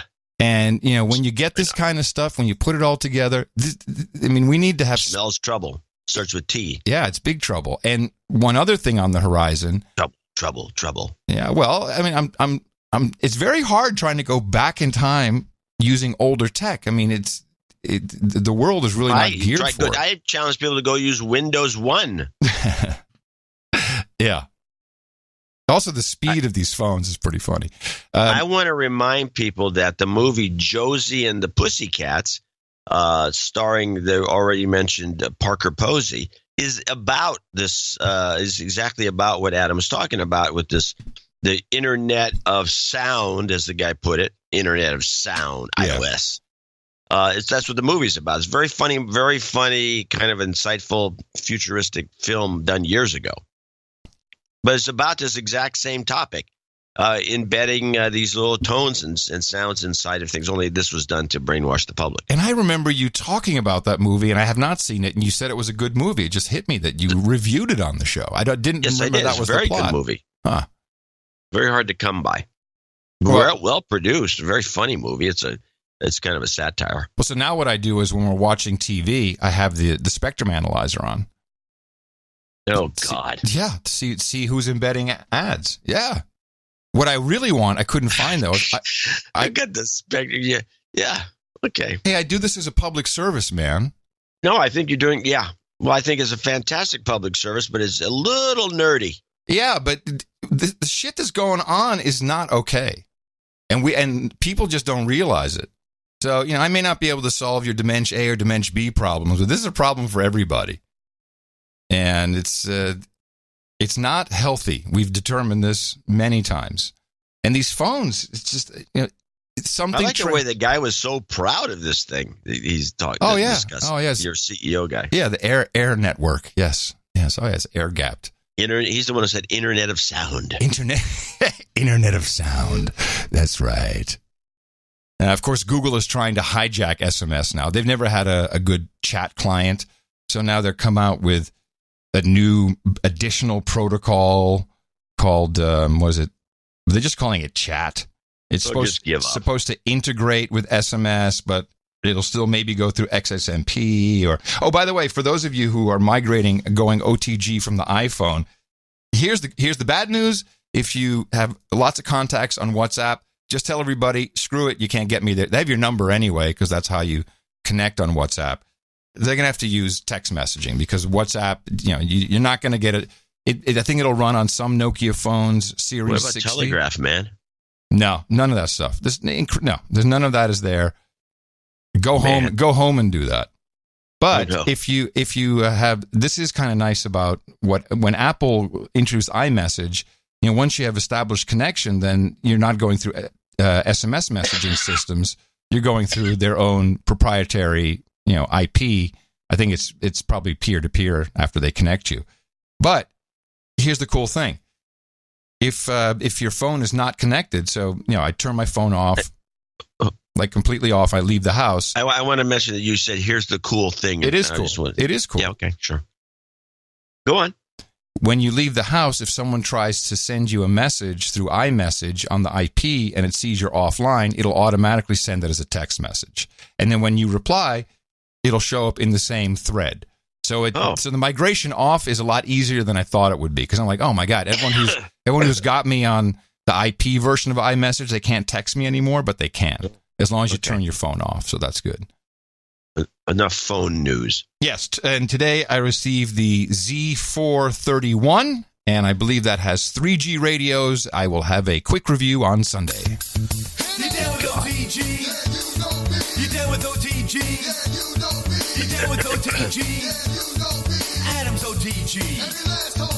That's right. So I have a short news story that came out. It was about a murder of not a murder, but a shooting of some poor sound guy that was on the Cops show. Mentioning Cops earlier. Oh. And I think tell me if you can kind of catch the try to imagine the overall situation as this report is given. They don't really get into they don't just editorialize on it or anything, but this guy was sued. This guy's family sued the police department that they were following around. This is cop sound man killed. Hey, where are they running? It's the show that takes viewers to the front lines as cops hunt for criminals. I got it. Hold on. But on this night, it's the cops' camera crew caught in the crossfire. An armed robbery suspect inside an Omaha Wendy's. It erupts into a brutal firefight. The shooting stops, but 38-year-old sound man Bryce Dion, his microphone on the ground, is hit. Bryce, are you all right? Bryce, are you all right? The bullet that killed Dion just missing his bulletproof vest. Bryce, stay with me, man. Stay with me. Hey! The fatal shot was fired by an Omaha police officer. Dion's family now suing the city of Omaha for negligence. And I think it sheds light on exactly what happened and the fact that Mr. Dion was caught in the crossfire through no fault of his own. The suspect, armed with a pellet gun, was also killed. Through no fault. Wait a minute. Couple of things. That took a couple beats. Jeez. Okay. First of all, through no fault of his own. Sorry. The guy was there. Anything can happen and when you're doing that kind of work. So through no fault. Especially when apparently, from the sounds of it, the cops are just shooting randomly all over the place with their eyes closed. And I think the guy might have been shot in the back if it missed his bulletproof vest and then still killed him. Who knows? But the suspect had a pellet gun. Nice. Yeah. That's the kicker. Jeez.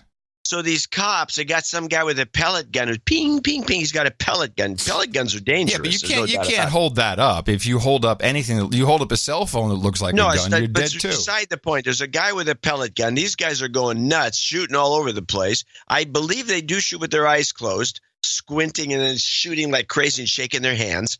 And they shot the sound guy somehow. There's a guy with a pellet gun. He's right there. You shoot at him.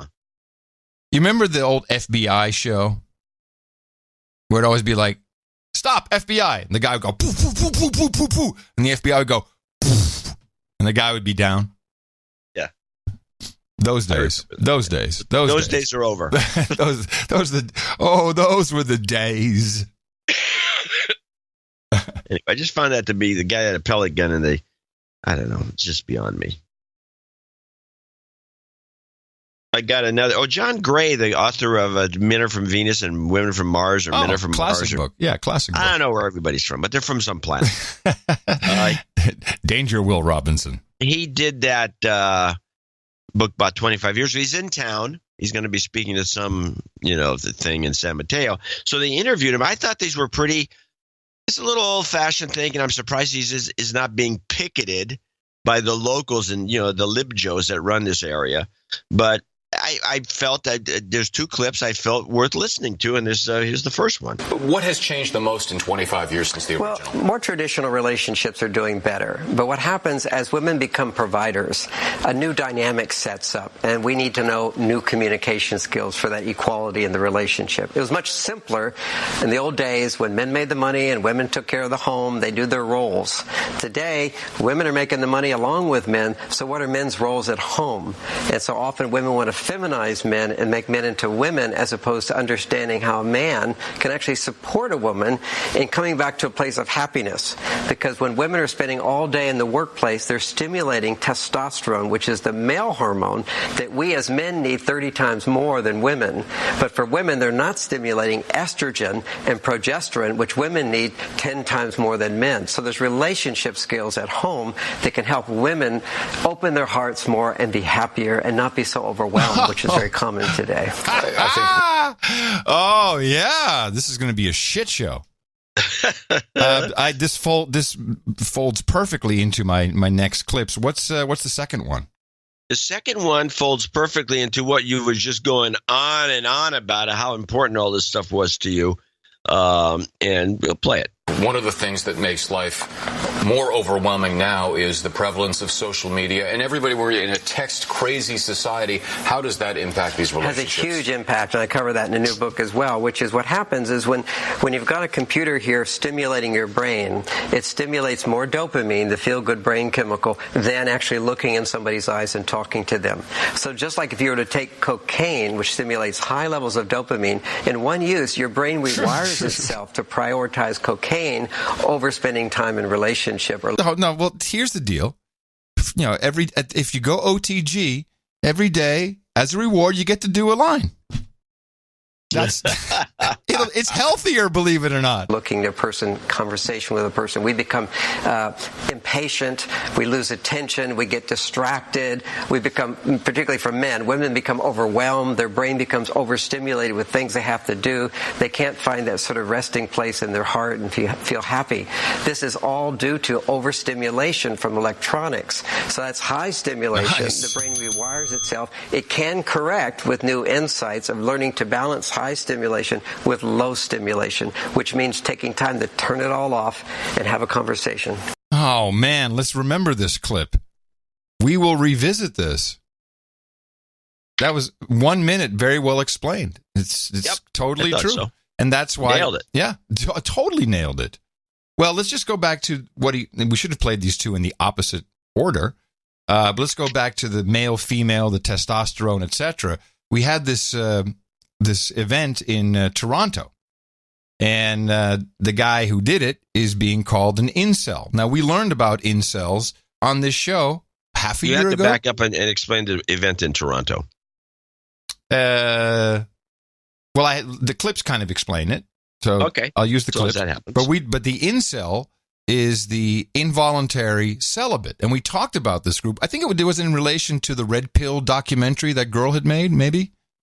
That's how long ago. Maybe. It's a while ago. Which everyone should see, by the way. Yeah, it's a while ago. So, there's this group of self-identifying, as far as I understand, mainly men, boys, guys, who say, who can't get laid. Who can't get laid, right. And so then, for this reason, they are, and this, in the past week, this really started to shift where this term red pill, which I always understood, and I have a clip that explains the current version of it, because Kanye was red pilling, or who the hell knows what they mean. I think what it basically means is these guys hate women and want to kill them. That is now the brand. Yes, that is how they're branded. Here we go. But we're going to start with a disturbing conversation. This is NPR, by the way, as you can tell. It's the NPR sound. But we're going to start with a disturbing conversation, maybe not for young ears, about the Canadian van attacker who killed 10, mostly women. He's being praised. Notice. What's her name? The fresh air gal. Yeah, but notice 10, mostly women. She's now saying, without any evidence, she's already setting it up by saying he targeted women. Or implying that, let's put it that way. Ah. Yeah. Good catch. Because he killed, I've only heard how many people. How many did he wound? Was it all women as well? I think that would matter in your reporting, Terry. The van attacker who killed 10, mostly women. He's being praised online as a new saint by the misogynist groups he was reportedly a member of. They're called incels, involuntary celibates. They hate women because they believe they're denying them sex. One wrote on a message board, after 25-year-old Alec Manassian drove his van into pedestrians, hopefully now someone uses a truck to just ram women down. Sam Louie is a psychotherapist from Seattle who treats sex addictions and many incels. Sam, tell us more about this community. Well, they gather online, and I'm mystified. Second time I've used the word by this. Why community? Why is she calling it a community? If these are people. Find this. You're getting clip of the day for this already. I'll wait until. So remember that when you finish it, however long it goes. Yeah. You find this what? Fascinating. Tell us more about this community. Well, they gather online, and it's growing, and part of the reason is because of the way the culture has shifted, where folks are teased mercilessly in this culture for, I'll just say it bluntly, being virgins. Some of them may be socially awkward all the way through the autistic spectrum. And then they also don't fit the hyper-masculine description of what they think would be attractive. Yeah. All these different facets that just fuel their sense of shame. Oh. What? Well, hold on. Clip of the day. Just wanted to make sure I took that. I should have pulled the clip of the day. I thought I was going to have a better punchline to it, but okay. But you can keep it. You can keep it. I just broke it up for reasons of us talking about it. We jumped in a little early, but let's continue. Why has it propelled to this kind of rage that we are seeing on these forums? Well, the reason is, I think, very multi-layered. If we start with the beginning. Multi-layered? What is that shit? Multi-layered? You said multi-layered? I think so. Very multi-layered. He said multi-layered. Multi-layer. If we start with the beginning, this community started in 1993 by, coincidentally, a woman who was from Toronto. She wanted to make this very inclusive. All men and women were welcome. It wasn't about violence, but it was more or less helping people to connect with other men and women who struggled with her. And she said she bantied around in an interview with other names like late bloomer, non-blooming. Forever alone. Forever. FA is forever alone, perpetually single. And what happened was a lot of men, young men, their angst, they had nowhere to fuel their sexual, emotional, social frustration. So they found these online communities. How is this any different than from the 1920s, the 1860s, whenever the old maid? It used to be called an old maid. From the women's side. Yeah. The men were just called doofuses, but the old maid. Preachers. No. This is something has changed in society where, sure, I mean, there's plenty of people, I'm sure there's been communities all the time of people who don't get laid, but to say that there's no way to vent their sexual frustration, I don't know, ever hear of porn? I mean, there's all kinds of things. How about hookers? Hookers? Well, maybe that's, I don't know. The access to hookers is being cut back. Can't get on the back page anymore. And their angst, they had nowhere to fuel their sexual, emotional, social frustration. So they found these online communities and forums. And this is where we start to understand that we've moved from a red pill to a black pill. I think there's some guy who also has the handle black pill, because then we move from just being anti-women to... That was red pill, blue pill had to do with the Matrix movie. Yeah, so now red pilling, this is how disturbing it is. In the movie The Matrix, Neo gets the choice, blue pill or red pill. Blue pill, everything's the same. You wake up and your world is the same. You're living in the Matrix. And you're still a Democrat. The red pill, you take the red pill, you go down the ugly tubing, you get all slimed and you figure out that it's all a scam. And so now the interpretation on the social nets is when you're red pilling someone, you're telling them the lie. Oh, this world that you're living in is not real. It's completely different. But what you're communicating is a lie because the world is the way. It's turning the whole meme around. This is insanity. Look, some of the things, the misogynist things we're hearing about on these forums are disgusting. Right. They want women murdered and killed. But for those who are just this loneliness that you're talking about, it sounds profound.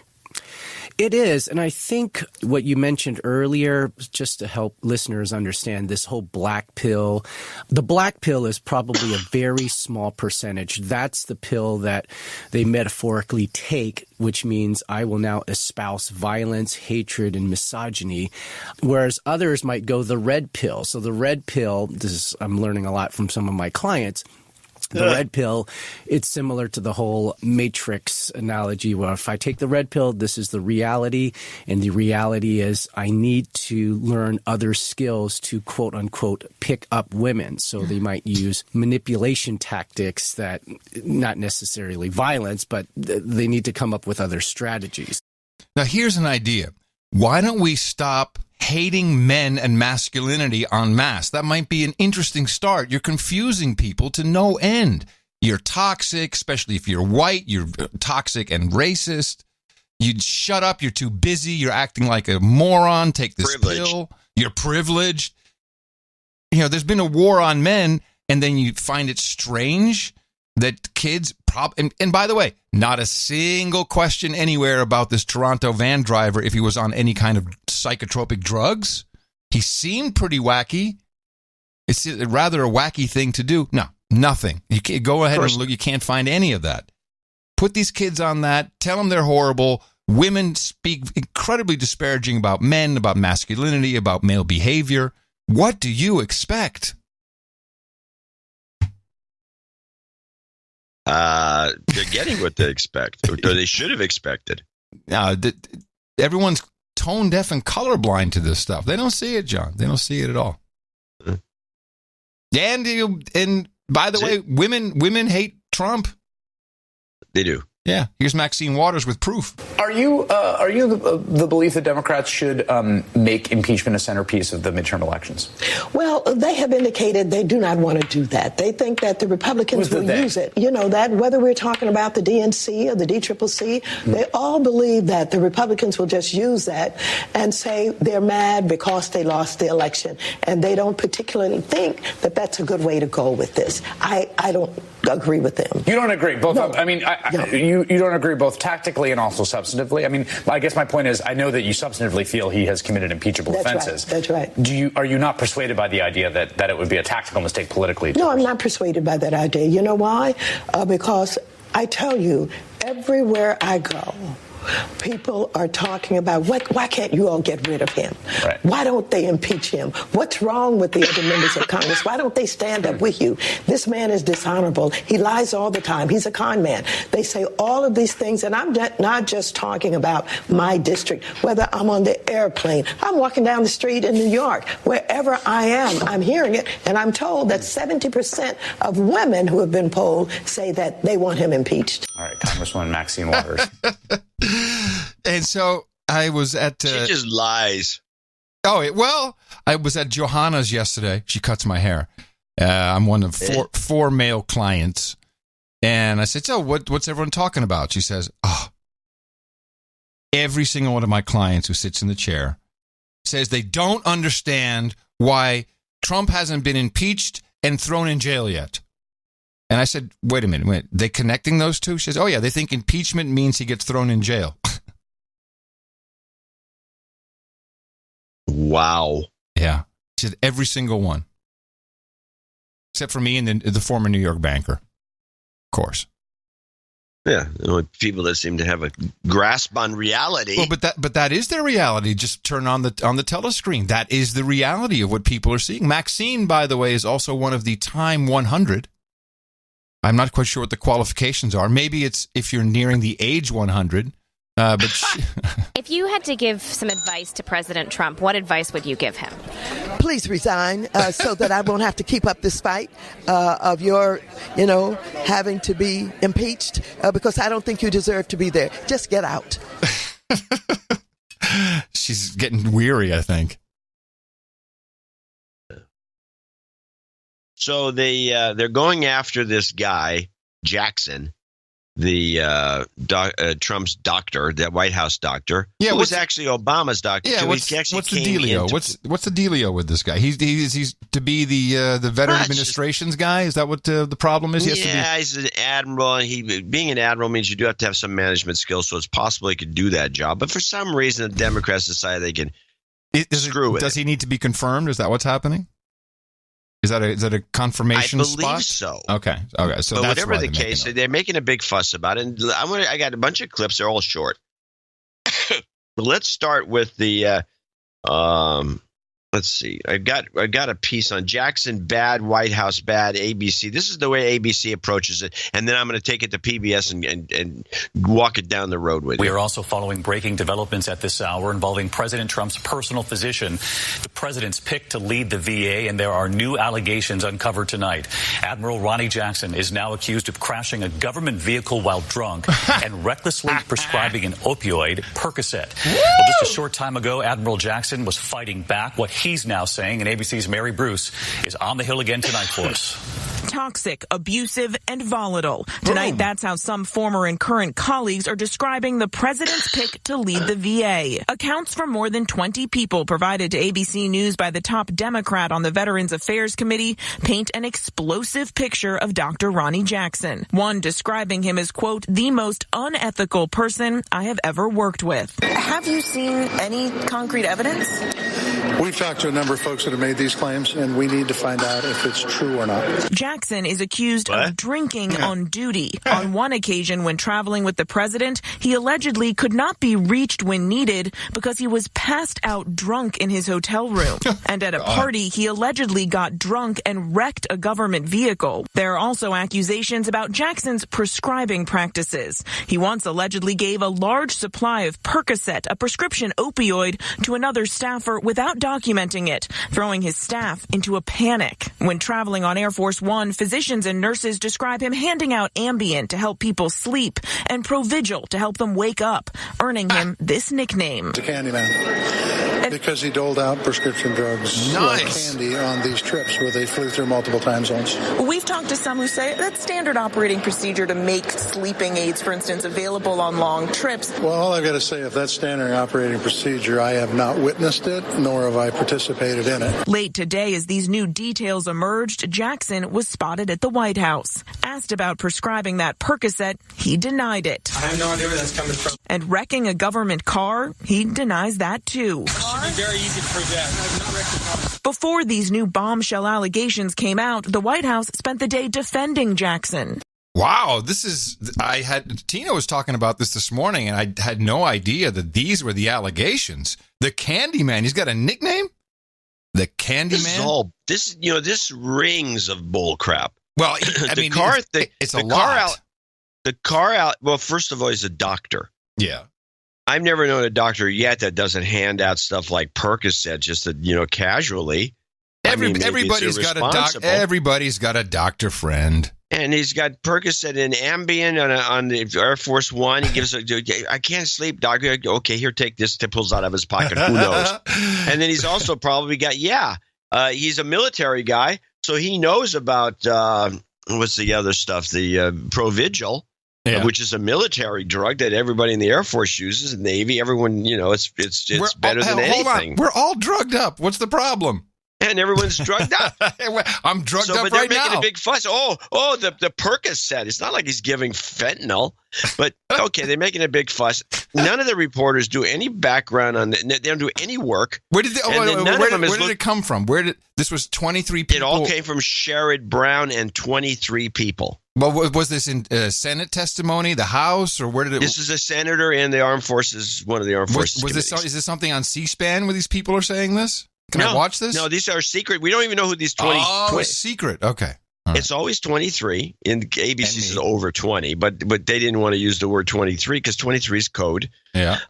Sherrod Brown comes on PBS, and I'm going to start playing those clips, and he's talking about a lot of stuff, and he's contradicting himself.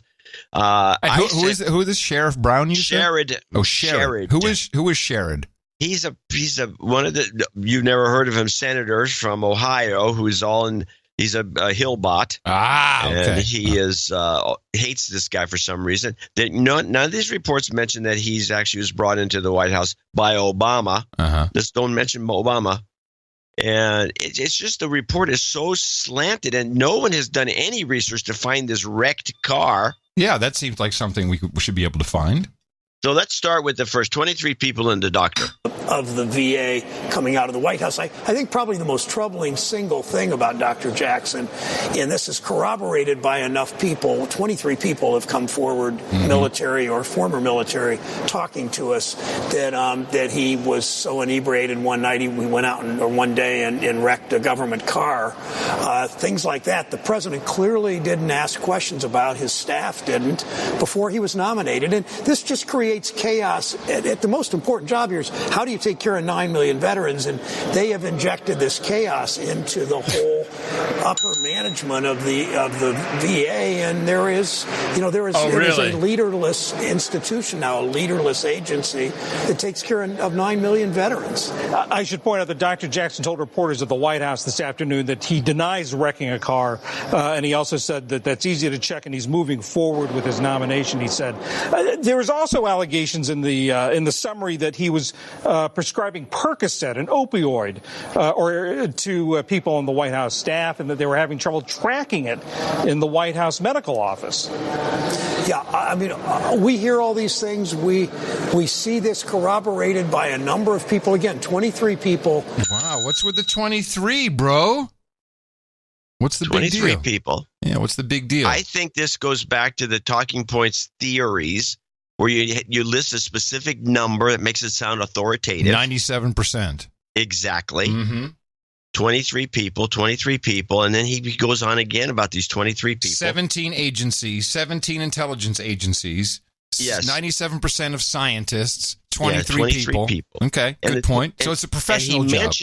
And he says chaos over and over again. This is part of the anti-Trump. Trump rotation, chaos. And I don't know why they're going after this guy. I mean, he probably pissed somebody off somewhere along the lines, and that one person is in that group of 23, if there even are 23. They never name them. So let's go back to part 2. We see this corroborated by a number of people. Again, 23 people, military, active duty or retired military or veterans who have moved on to other things, have spoken about these issues, this whole host of issues.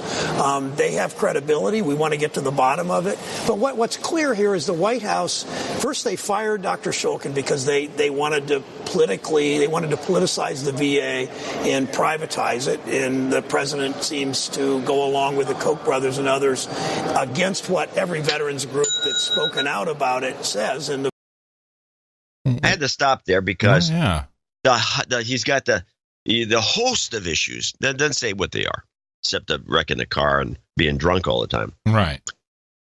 Then he gratuitously throws in an old bromide. The Koch brothers. Yeah, it's interesting. It's interesting because the Koch brothers hate Trump. They fought against Trump. They didn't want Trump to get in. I think they were supporting Jeb Bush. Never gave him any money, along with the Citizens United, which I'm surprised doesn't drop that in there. These are old Democrat bromides, the Koch brothers. And when he throws that in, Trump and the Koch brothers are about polar opposites on almost everything. So this is bullcrap. But when he said the Koch brothers, I got very concerned. Yes, I understand your concern, but regardless of what is happening or what this guy did or didn't do, why is this just a really pathetic ploy just to make Trump look like he's an idiot? Is that the idea? Exactly. They're going to ruin this. By the way, Michael Flynn got exonerated from any collusion. Of course. His life's ruined. Yeah. I give a shit. So now they're going to ruin this guy? He's a black guy, too. No, he's not. The Admiral? No. Yeah, he is. No, he's not. I thought his doctor was a black guy. No, is that smooth talking guy. White guy's been in there. Obama's not going to have a black doctor. Hey-o. What's his name again? Something Jackson. Ronnie Jackson. Ronnie Jackson. Why did I think it was a black guy? Put on White House doctor because you're thinking of probably the neurosurgeon. Okay, this is a very white guy. Well, yes, that's his problem. That's his problem. Yeah, if he was a black guy. But yeah, there's some truth to that. If he was a black guy, there's no chance they were going to do this. Probably not. So let's go on to more bullshit. Number 3. against what every veterans group that's spoken out about it says. And the veterans groups, whether This is the a lie. Legion, the VFW, the AMVETS, the Disabled American Vets, the Paralyzed Vets, all of them oppose privatization of VA because they know the people on top that make money from this private company, but Veterans Health Services and Hold on a morality second, stop. agencies. This is not about privatization, but he changes the subject Yeah. and kind of mixes the two ideas that this Jackson guy and privatization all one of the same. So then he names these veteran groups as if the veteran groups are against this guy. Okay, I got it. Very slick. Here's what's going on. We know the veterans group is a huge group, and I'm pretty sure a lot of them voted for Trump because he is all about the military. I know where you're going. This is a feeble attempt to win over the hearts and minds of vets by saying your president and his administration don't care about you. They put a drunk in charge. Look how stupid they are.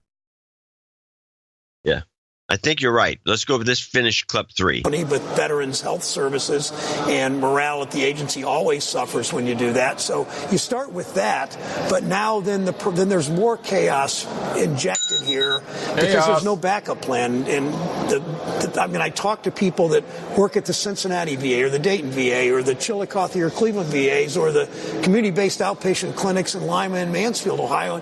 They tell you we just want a VA that's got a stable management that does predictable things instead of this chaos with no end in sight, as Dr. Jackson continues to founder, and people in both parties keep asking questions that the White House never asked. Okay. Now there it is. Yeah, and he's using an old meme. Why is he? I mean, he should be using some. Is this just his own thing? I think Sherrod is a drunk. He's the drunk. I'm curious now about these 23 people. Do we ever talk about who they are? Is there any info? He brings it up again one more time in the last clip, another short clip. But this time he goes in and listen carefully, where he says one thing and then kind of says, well, I know how the White House does this. I've been there. Well, not really. I've never really been there, but it's unbelievable, this character. Is vetting some of these nominees? Well, I'm concerned that they're vetting it all. I mean, from my observations up close, I've been in the White House a number of times. I've watched them up close. I've seen their nomination process up pretty close. I mean, I'm not at the White House watching them do the nominations, but what happens is the president has an idea of somebody, usually based on likability and loyalty to the president, not necessarily to the people this cabinet agency person might, the person they might serve, like the veterans. He likes them. He finds them loyal. He says he wants to nominate them, and they move without staff saying, wait a minute, Mr. President, like they always say in every other White House, wait a minute, we need to make a lot of calls to find out his background, if there's any problems, if he's had management issues or substance abuse issues or performance issues. These 23 people we talked to, apparently none or very few of them were ever called by the White House. Quickly, Senator, deduct. Okay, hold on a second. What's this Jamoke's name? You can talk. What's his name again? Sherrod Brown, SHA something. He says the 23 people, and these 23 people now have been taken to some level of, some height, the pantheon of 23 people. And apparently, except a couple of them, he says, none of them were ever contacted. Well, a couple of them were. He keeps backing off on half of this stuff. He says, none of them were contacted. Well, a couple of them were. But who are these people that they'd be contacted in the first place? He says they're veterans of some sort, and maybe they've moved on to other things. It could be janitors for all we know. But, somebody's bitching. I can't believe this. Luckily, that the Asian guy who's on PBS NewsHour was not happy with this guy's performance. Brown cutting him off. Brown was vetted as it's Jared, Jerrod. Brown. Well, they always pronounce it Sherrod. No, he was vetted as a potential vice presidential running mate for Hillary Clinton in 2016. The choice ultimately came down to Brown and Tim Kaine, who was selected as Clinton's running mate. Yeah, Kaine was more gay, so it was better. Brown, one of Bernie Sanders' closest allies in the U.S. Senate, endorsed Clinton and campaigned for her prior to the 2016 Democratic primary in Ohio. Washington Monthly suggested that as a potential presidential candidate in 2020, Brown could unite the establishment and progressive wings of the Democratic Party. There you go. He's ramping up. Hey, I can give this a shot. He can't express himself Let's see what let's look at his background. Hold on. He's a doctor's son. This is where it all starts. Brown was in Mansfield, Ohio, the son of Emily and Charles Gailey Brown, M.D. He was named after his maternal grandfather, became an Eagle Scout. We love our Eagle Scouts. I think Eagle Scouts are high. I respect that. In 1967, he became an Eagle Scout. Holy crap, how old is the guy? Well, he was 40 at the time, so it's kind of... Received a Bachelor of Arts degree in Russian Studies from Yale University in 1974. Well, he went to Yale, studied Russian. He's a spook. Mm-hmm. He actually has the voice of kind of a spook. He lived in Davenport College. While in college, Brown volunteered for liberal politicians such as George McGovern and went on to receive a Master of Arts degree in Education and a Master of Public Administration degree from Ohio State University in Columbus, respectively. He taught the Mansfield branch campus of Ohio State University. He backpacked in India during the state of emergency imposed by Prime Minister Indira Gandhi. Oh, backpacker? Well, we know they're all spooks. You know, backpacker wanders off. Oh, I'm in North Korea all of a sudden. Oh, I'm in India. I'm in Iran. I'm in Iran. Oh, I'm in India during the state of emergency. He's making a run. He'd probably said, watch this. I'll get this guy. Oh, I can do this. I'm Gerard Brown. Damn it. Don't you think that's how it went down? It's possible. It's definitely, your analysis is absolutely correct. But whether it went down like that, I wonder. At the cocktail party. He may have been told to do this because he's so nervous. And he's the way he says, well, I was in the White House. I know how they do this, but although I've never been there. He just can't express himself very well. That's good. That's good. All right. Hey, those of you who are listening to us, I hope you found us on Google's new podcast player. Tell me how it works. Do you have an Android, right? You should take a look. Let me know how it looks. But apparently, you just do no agenda, and then it pops up our show in a web-based player. Apparently, I doubt it. Yeah, and they have recommendations based on pot. Here, they're also telling you got to add special tags. They say they're optional, but please, now you got to add Google podcast tags to your RSS feed so they'll know how to surface it. Oh, please. These guys are a-holes. I'm going to show my support by donating to No Agenda. Imagine all the people who could do that. Oh, yeah, that'd be fab. Yeah, on No Agenda in the morning. Now, we do have some people to thank. I don't know if a lead-in with these guys are a-holes are necessarily the best way to go. I had no other transition. But see, that's what we've got. We live with what we have. Grebulon is in with $123.45. He says still on board. I'm going to read his note. He's been around. Celebrating a birthday today. We have him on the list. I'd like to recommend the TV series Philip K. Dick's Electric Dreams, based on the short stories by Dick. They're Dick stories. Unrelated episodes, Black Mirror style, with many no agenda topics. Ooh, okay. I'll watch that. Dick's Electric Dreams. Let me write down. The best episode is the last one called Kill All Others. It's about a no agenda guy who's walking around woke in a sleeping world. Nice. It's not ending well for him. Not so nice. What do you expect? Yeah, of course. That's why we tell people to shut up.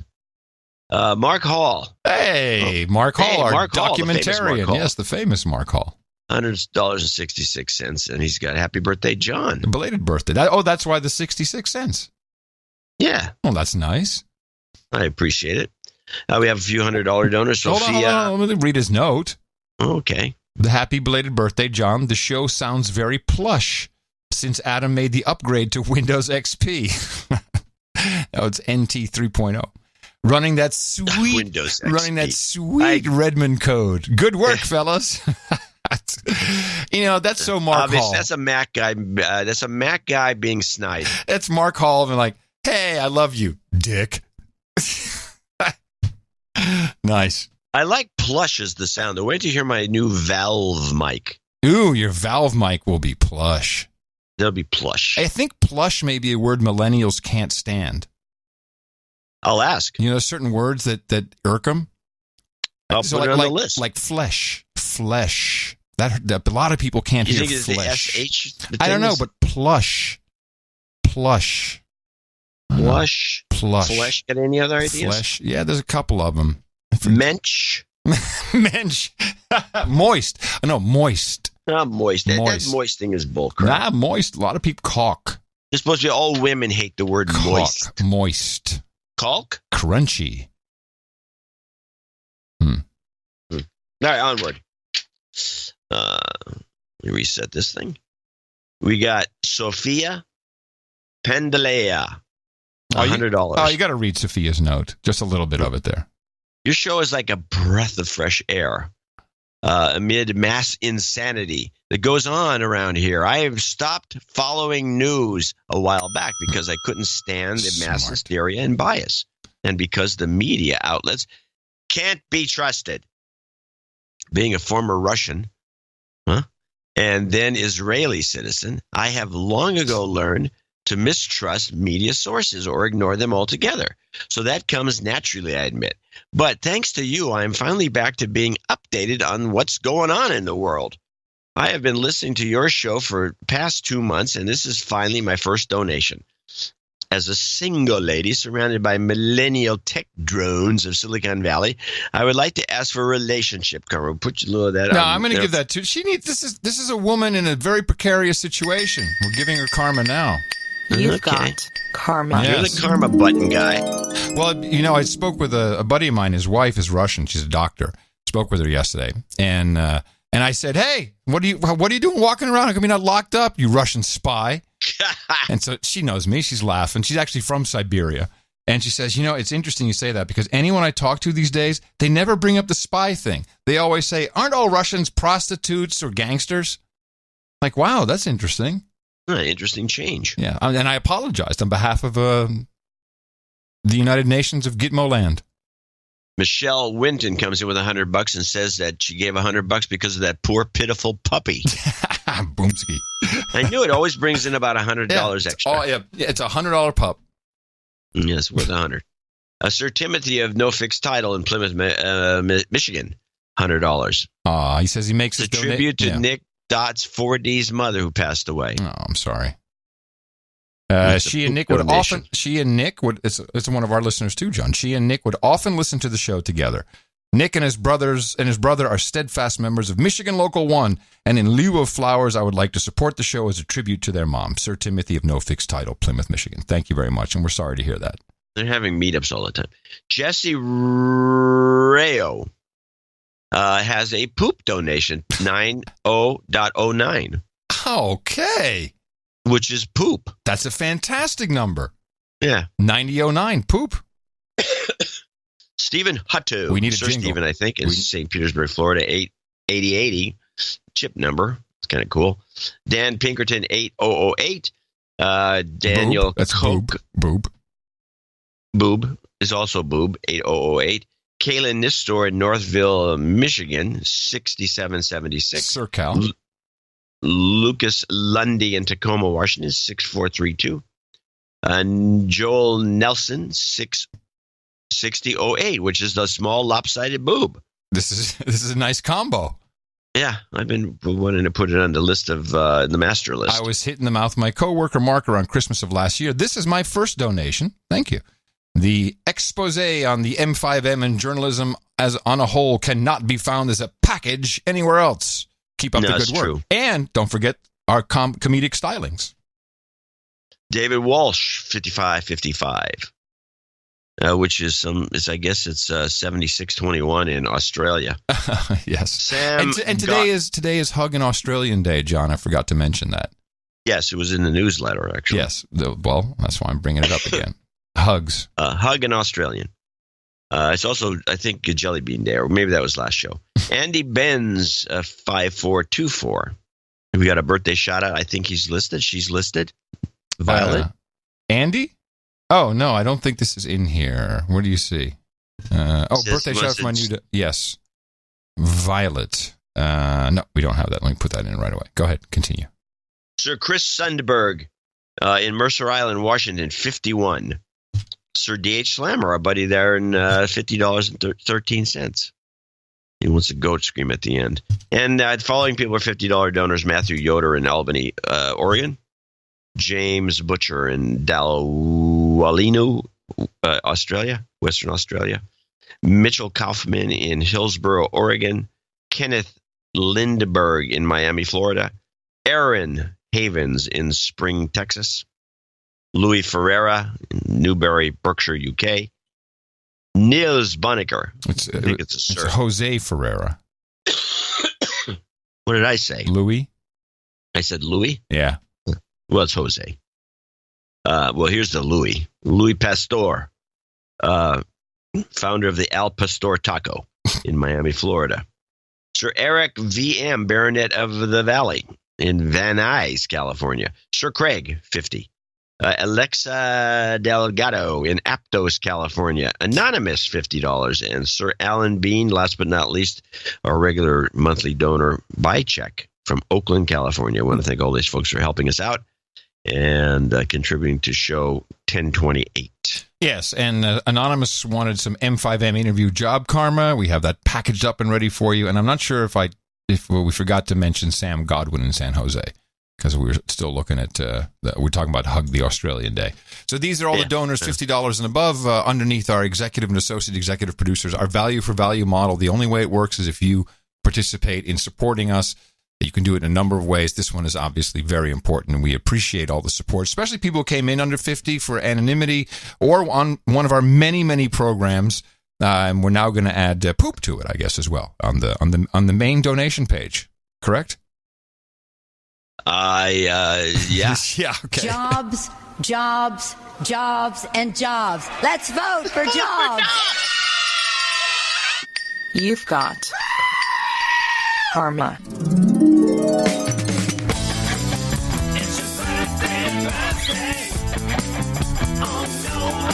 A nice list for today. Warren Sundquist is celebrating today. In fact, Sir Kelly Spongberg says happy birthday to Dame Andrea Spongberg. Grebulon celebrates his birthday today. Daniel Cook will be 33 tomorrow. Andy Ben says happy birthday and welcome to his new daughter, human resource Violet TPD. And Sir D.H. Slammer says happy birthday to Lady Simona. She celebrated yesterday, and we say happy birthday as well from your buddies here at the best podcast in the universe. Title changes, turn and face the slave. Title changes, don't want to be a douchebag. Now, Sir Craig came in with $50 today, and he also requested a title change, so he becomes Sir Craig, the 6'4", 9-inch knight. 6'4", 9-inch knight. I guess that's right. That's what it says on my sheet. Does that sound right? The 6'4", 9-inch knight? I don't know. I think there's maybe a gag in there. We can't figure it out. Let me just see if it... Sir... Oh, no, 6 foot. No, it's 6'9". I was going to say... 6'9". Yeah, but this is... the back office misspelled it. So, Sir Craig officially becomes the 6'9" knight. Hello. That's tall. Yes, okay. Can he dunk? What's the weather like up there? Yeah. You know what the only response is? It's raining. Yep, spit on him and say it's raining. Did your parents tell you that too? What? My parents said, because I was tall and very uncoordinated. And that's what all the kids used to joke about. Yeah, so my say, parents. Hey, what's the weather? But my parents, they said, well, if someone pesters you with that again, spit on them and say it's raining. At least we know it's old, that gag. Yeah. It's not a good thing to do, by the way, if you're tall and lanky and uncoordinated. Yeah, you spit on something, they just punch you in the nuts. I got punched in the face. Yeah, exactly. Or the face. That's the last time I did that gag. I can't believe you bought into it. My parents were cruel. I guess so. Talking about the dirty 30s, I got a couple more for you. The dirty 30s. Yes, let's go. Okay, what do you think all the way means? All the way means going all the way. It means a home run, round 3 bases, and it's penetration time. Chocolate cake or fudge with ice cream? Okie doke. I'm sorry, that changed somewhere along the lines. All wet. All wet? Yeah, all wet. Yeah, he's all wet. All wet means he's out of money. No good. It means he's no good. Oh, he's no good. Okay. Well, you're not getting any of these. No. Amici horn blower. The blower. The blower? Give him a call. Get him on the blower. No, you already blew it. It's a phone. I know the blower being a phone. Yeah. Okay. Apple. Apple? Butt. Any big town or city. New York being the Big Apple. The Big Apple. Interesting. Babe, broad. Here's the terms. Babe, broad, dame, doll, frail, twist, muffin, and kitten. Zer. Baby? What's a baby? Baby is a cute zer. It's a glass of milk. Oh. What's a bean shooter, a gat, a rod, a Roscoe, a heater, a convincer? A weapon of some sort? A gun. Yeah, a gun. A gat. I got a gat. Hey, where's your Roscoe? Bring it. A gat? I like Roscoe. Roscoe. You're Roscoe. I'm strapped with my Roscoe, bro. What's beat? Beat? Beat. Beat. It's your beat. Is where you walk, or your neighborhood, your place. Means you're broke. Oh, you're beat. Beat, man. A deadbeat. That's very broke. Yeah, exactly. Behind the grind. Behind the grind is backstage at an MTV show? Behind in one's studies. Oh, okay. Big house, who's gal? Big house, the big house. The boss. Who's gal? Who's gal? I don't know. Who's gal? Prison. Oh, okay. Gotcha. The big house. Yes, I should have known that one. You should have known that one. That's one against. That's -1. Bleed. Bleed? I'm gonna bleed him. To cut someone? No, to extort or blackmail. Oh, rip him off. Yeah. I'm sucking at this game. You totally blow. Get me on the blower. No, that was the phrase. Totally blow. No, blinkers, lamps, pies, shutters, peepers. Oh, boobs. She's got great peepers. See, I got one. No, it's eyes. Oh, please. That's about shutters. Boobs. That's about boobs. Shutters. Okay. Lamps. No. Okay. Lamps. Okay. Yes. Last one, and then we're going to do this next show. Ready? Yeah. Blow your wig. To get on the plane as a president?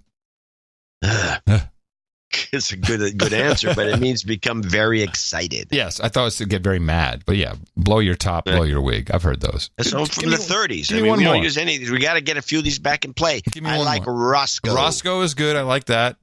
Yeah, what else? Give me another one. All right. I'm annoyed that I get this wrong. Okay, you'll get this one. Booze, hooch, giggle juice, and mule. Well, that's alcohol. The whiskey, whiskey, but that's yes. right. Close enough. Yeah, okay, here's one. Moscow This is a good one. You'll never get this. Brody. Brody? You can ask me to use it in a sentence. Could you use the word in a sentence, please? Yeah, he pulled a Brody. Oh. It's like some massive failure. Ah! Right. But where does it come from? It's a mistake. Where does it come from? I don't know, but I always thought, I didn't realize it went back to the 30s, because I remember when they used the word Brody, and I always thought it referred to the 49ers quarterback in the 50s. Okay. And John Brody. Did he do something really bad? No, he used to always run around the field like he was being chased by wild dogs. Oh. And he was known for making quick U-turns, and it was always cool. I always thought when they said pull the Brody, I thought that meant just turn around and go the other way. So I was befuddled, apparently, when I was a kid. One more? One more. Last one. Okay, there's a bunch of them again. Brunos, goons, hatchet men, torpedoes, and trigger men. Yeah, well, these are foot soldiers of some mob.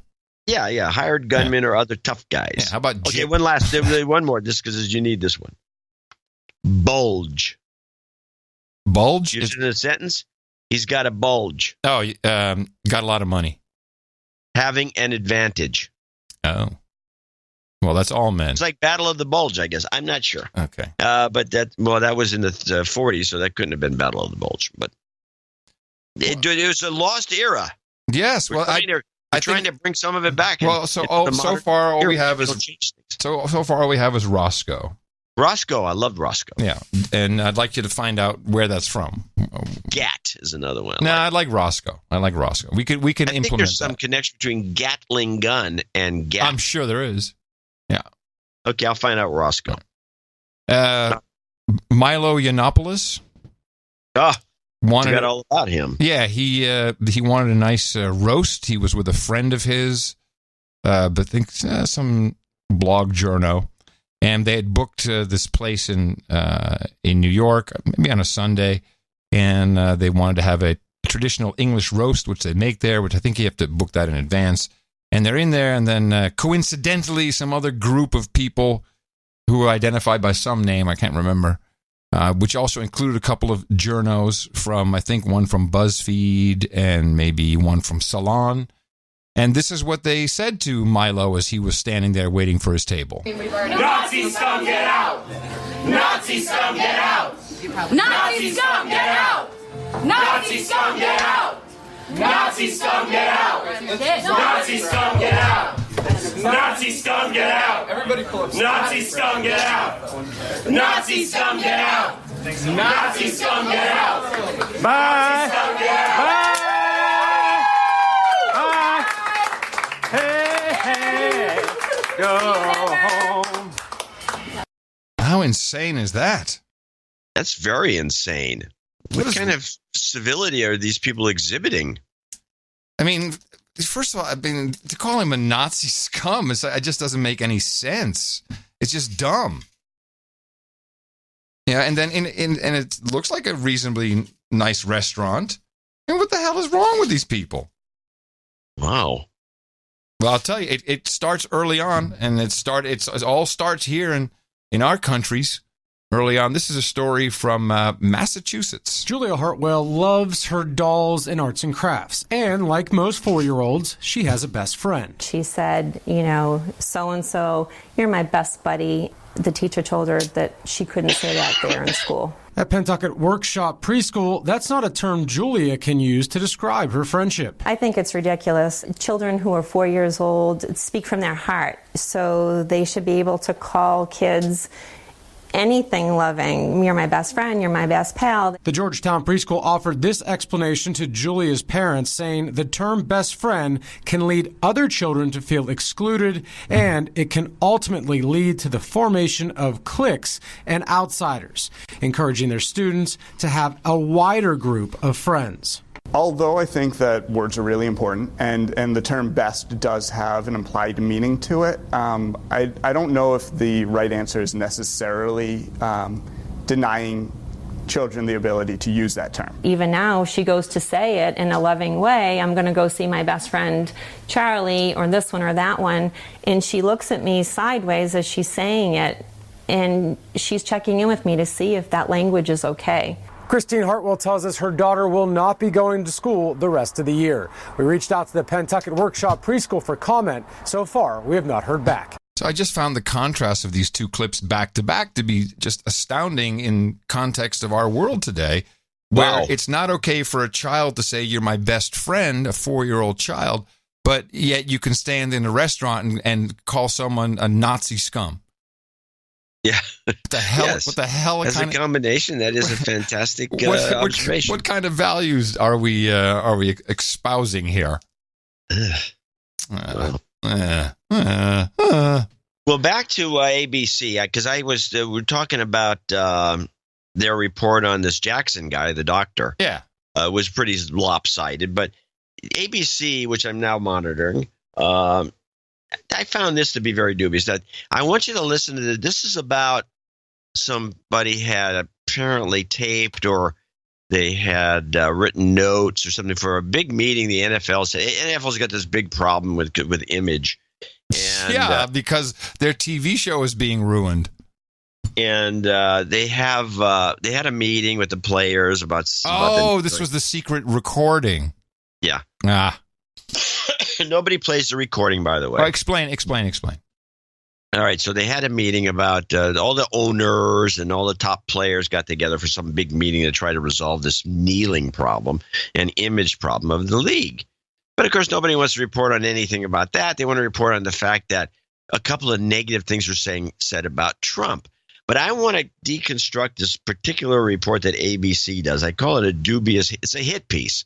There's no real reason to do this piece at all, except just to give Trump a bad time, and I find it to be abhorrent. They got other things to do with their time, and the way they position this piece and the way they presented it was really nauseating, whether you like Trump or not. In the meantime, we move on tonight. The recordings leaked. NFL players and owners, their private meeting, they were talking about NFL protests and President Trump. And the president's own friend, Patriots owner Bob Kraft, and what he said about the president. Here tonight, Gio Benitez. The president and the Patriots again and again talking up his friendship with star quarterback Tom Brady and team owner Bob Kraft. I have friends, they own teams, and Bob Kraft is a great owner. Kraft even giving the president his own Super Bowl ring. No team has been this good for this long. But today, new recordings obtained by the New York Times reveal Kraft's deep frustration when the president attacked players taking a knee during the national anthem. Wouldn't you love to see one of these NFL owners, when somebody disrespects our flag, to say, get that son of a off the field right now, out, he's fired. The president's words, topic A, at a private meeting of NFL owners and players in October. According to the Times, Kraft called on the group to address the elephant in the room, this kneeling. The problem we have is we have a president who will use that as fodder to do his mission that I don't feel is in the best interests of America. It's divisive and it's horrible. Publicly, the Patriots mounting a show of unity on the field, Tom Brady linking arms with his teammates. And, David, several other NFL owners took on the president during that private meeting, one reportedly calling his presidency disastrous, another adding this, we need to put a Band-Aid on what's going on in this country. David? Okay. Now, first of all, at the very end of that report, there's two gratuitous slaps. One of the owners says it's disastrous, and another one said we need to put a Band-Aid on something or other. And why didn't they play the audio from those quotes? I don't care about the audio. Why don't they just name the guys? Well, yeah, there you go. They didn't name the guys, but they did name Robert Kraft. So why do you name Robert Kraft, but you don't name the other guys? And how do you know that there wasn't somebody saying, yeah, the president's fine, he's got nothing to do with it? That could have happened too, but that's not going to be reported. And these other guys aren't going to be named because this may have not have even happened because they didn't have a tape of it. They just called out Robert Kraft because the president early on mentioned him as a pal, and they're just going after your friend of Trump's. We're going after you. Yeah, wow. It was a hit piece. It's designed to keep everybody silent about Trump. Yeah. I thought this was really a bad piece of propaganda, sent the wrong message. It was really poor journalism. And then to throw out two gratuitous commentaries, one that, the president's a disaster, said who knows who. We had his name. I don't know why we don't say his name.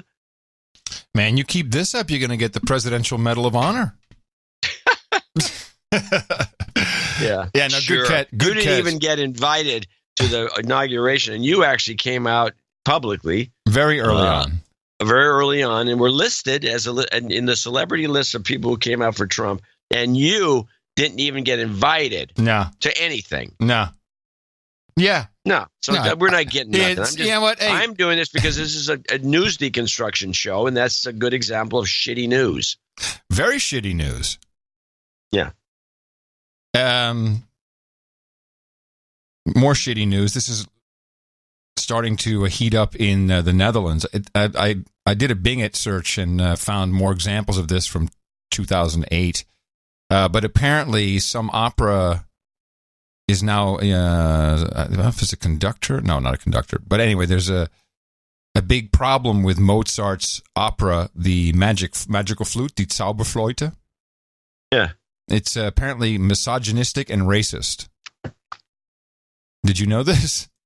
I know it now. Yeah, if you is there an explanation for this analysis? Yes. Is this when was this written, in 1640? Yes. And the lyrics are they're very racist and misogynistic. You know, it's talking about women; they should be in the kitchen. His tongue is as black as his skin, saying, this black guy was a liar. Yeah, it's very racist. But I guess it's going to be off the books now. Burn it.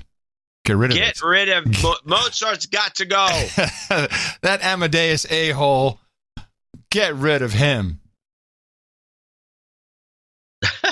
Isn't that great? Yeah, that actually is great. Just for the end of the show, I have these 3 clips from 60 Minutes last night because I promised earlier in this program, as you said, Facebag needs to be attacked by the media. Well, 60 Minutes did a pretty good job yesterday, and it wasn't hard for them. They got a hold of Alexander Kogan. This is the guy who did the psychological survey for Cambridge Analytica, which, of course, as we know now, the Russian bots retweeted the ads based upon this targeting, and Trump won, and Hillary lost. That's the reason. Okay. So first of all, the guy is a really personable, kind of nerdy guy. He's he taught at the university, and he starts off with just blowing everyone's mind with the true information. Which, if you didn't see 60 Minutes or you listen to the No Agenda show, you'll know all about this. For someone implicated in the biggest privacy scandal on Earth, ever, Kogan seemed... Really, this is the biggest privacy scandal on Earth? What? That's CBS 60 Minutes. The biggest privacy scandal on Earth. On Earth. Okay. I think the OPW, the OPM, the Office of Personnel and Management, was more scandalous. And that's still ongoing. Okay. For someone implicated in the biggest privacy scandal on Earth, Kogan seems incongruously guileless. Whoa. Incongruously guileless? What does that mean? Well, it means there's some sort of, it doesn't make sense that he is so guileless? Calm and doesn't seem to think any of this is important or something like that. That's my guess. It's just a great combo of words, incongruously guileless. She loves her words, that girl. Privacy scandal on Earth. Kogan seems incongruously guileless. Before all this happened, what was your job and what was your field of study? So I was a social psychologist. I was working as a university lecturer at the University of Cambridge. In England? In England. And I ran this lab that studied happiness and kindness. And happiness and kindness. Yeah. That's a far cry from the adjectives lobbed at him now. Sinister and unethical. Here's what he did. He asked Facebook users to take a survey he designed from which he built psychological profiles meant to predict their behavior. He failed to disclose, 1, that what he was really after was access to their friends, tens of millions of people he could not otherwise reach easily, and 2, that he was doing the survey for Cambridge Analytica, a political consulting firm that used the material to influence people on how to vote. The company's then CEO bragged about their prediction models on stage. By having hundreds and hundreds of thousands of Americans undertake this survey, we were able to form a model to predict the personality of every single adult in the United States of America. Well, did you get to the point where you were predicting personalities? Yeah. And you gave that to Cambridge Analytica? Correct. What did you think they were going to use it for? I knew it was going to be for elections, and I had an understanding or feeling that it was going to be for the Republican side. Tell us what you did. Yeah, so I create this app where people sign up to do a study. And when they sign up to do the study, we would give them a survey. And in the survey, we would have just this Facebook login button. And they would click the button. Authorize this, we get their data. Authorize us to do what? To collect certain data. We would collect things like the location, their gender, their birthday, their page likes, and similar information for their friends. And all of this was... But did you say you collected information on their friends? We did. But they didn't opt in. So they didn't opt in explicitly. No, they didn't opt in, period. They did. The friends did not opt in, and that's part of it. It seems crazy now. But this was a core feature of the Facebook platform for years. This was not a special permission you had to get. This was just something that was available to anybody who wanted it, who was a developer. Yes. How many apps do you think there are? How many developers who did what you did? Tens of thousands. Tens of thousands. Tens of thousands. And Facebook obviously was aware. Of course. It was a feature, not a bug. They're going hard and heavy now. Leslie Stahl not messing around, and she's shocked. Shocked. Has she done no one has done any research there at CBS? Is she really shocked? Did she not realize this? I think she is. I don't think they do research anymore. Sandy Parakilis, who used to work at Facebook, explains. The way it works is if you're using an app and I'm your friend, the app can say, hey, Leslie, we want to get your data for use in this app. And we also want to get your friend's data. If you say, I will allow that, then the app gets my data too. What you're saying is, I give permission for the friend. The friend doesn't give permission. Right. I mean, it doesn't feel right when you say it out loud. No, it doesn't feel right. Right. Facebook should have been aware of how this could be abused because they were repeatedly warned, including by Parakilis, who used to be a manager in charge of protecting data at the company. He says he raised concerns years before Kogan built his app. I think they didn't want to know. You know, the impression that I got working there is... They didn't want the public to know. Well, they didn't want to know in the sense that if they didn't know, then they could say they didn't know and they weren't liable. Whereas if they knew, they would actually have to do something about it. And one of the things that I was concerned about was that applications or developers of applications would receive all of this Facebook data, and that once they received it, there was no insight. Facebook had no control or view over what they were doing with the data. Once the data left Facebook, did Facebook have any real way to find out what happened to it? No. Or was it just gone? It was gone. Wow. They could put it on a hard drive and they could hide it in the closet. Would you say then policing this was pretty impossible? It was very frustrating. Did you bring this to the attention of the higher-ups, the executives? Yeah, a number of folks, including several executives. So were the executives' hair on fire? Did they say, oh my God, we have to fix this, we have to do something? I didn't really see any traction in terms of making changes to protect people. They didn't prioritize it, I think is how I would phrase it. So would you say that they didn't prioritize privacy? Yes, I would say that they prioritized the growth of users, the growth in the data they can collect, and their ability to monetize that through advertising. That's what they prioritized because those were the metrics and are the metrics that the stock market cares about. I'm going to send you that mute button so fast you have no idea. You've been hawking through all the clips. I'm coughing. I've been talking for 3 hours, and now my cough syrup's worn off, so I'm coughing. I'm sorry. I'll get up. Yeah, you send me the mute button, it won't be a problem. Okay, done. Last clip, and this is the kicker, because Alexander Kogan was not. By the way, yes, Sheryl Sanders is the COO. Yeah, it's totally, she knew. She's the one, not Zuckerberg. Yeah, and he brought it to upper executive management's attention, so she had to know. It has to be Sheryl. Yes, it has to be. But everybody knows that of course, they don't care about other stuff. There's ideas.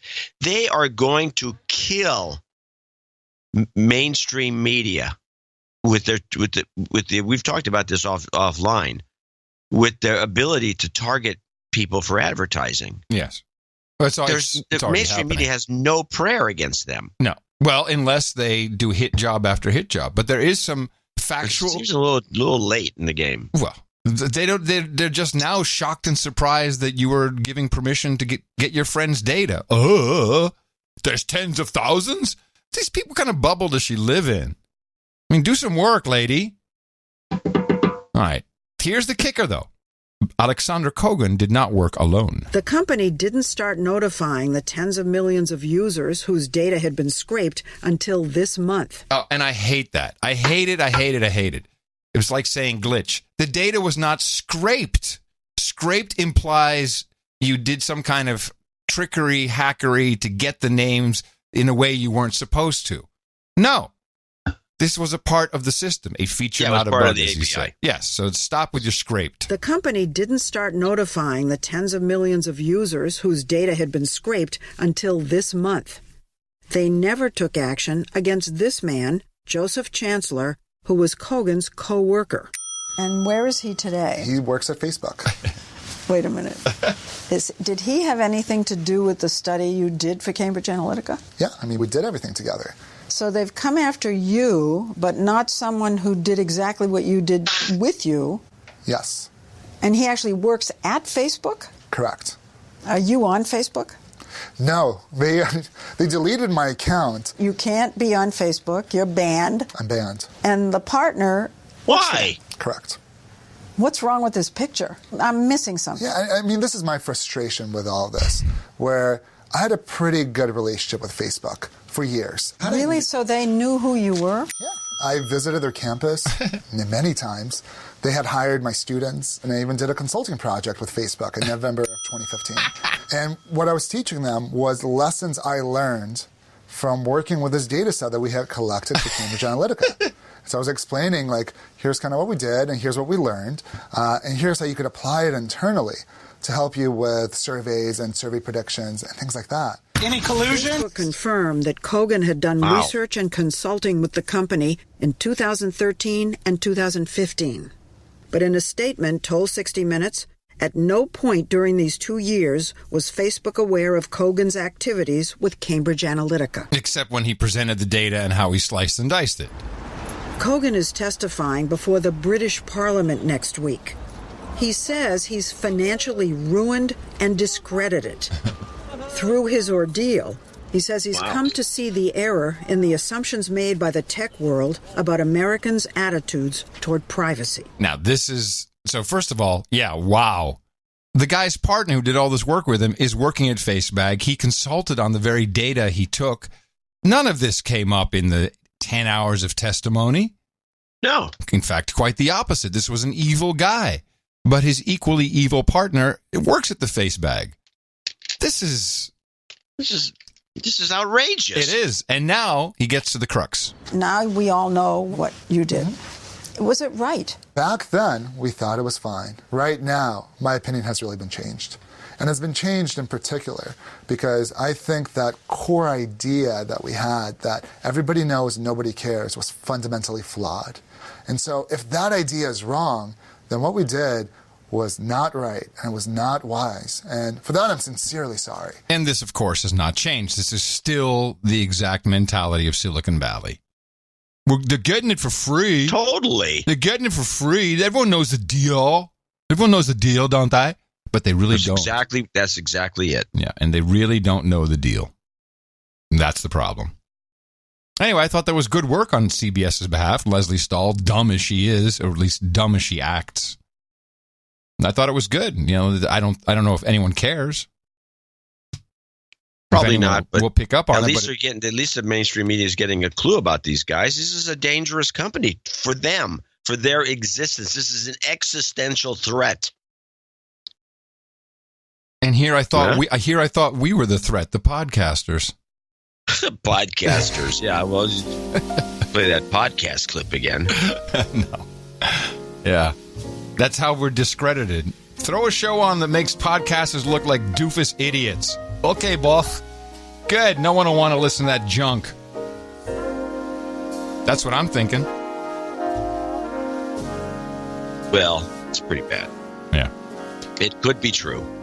All right, everybody. That is your media deconstruction for this Thursday, April 26, 2018, episode 1028. We return on Sunday with another episode for you, and who knows what will happen in the meantime. Anything could happen today. It is, after all, the show day, so until then, I am coming to you from downtown Austin, Texas, capital of the Drone Star State, FEMA Region 6 on the governmental maps, in the 5x9 Cludio in the common law condo. In the morning, everybody, I'm Adam Curry. And from northern Silicon Valley, well, remember, everything just gets worse. I'm John C. Dvorak. Until Sunday, remember us at dvorak.org/NA, and as always, adios, mofos! I need a cab. Cab. Taxi!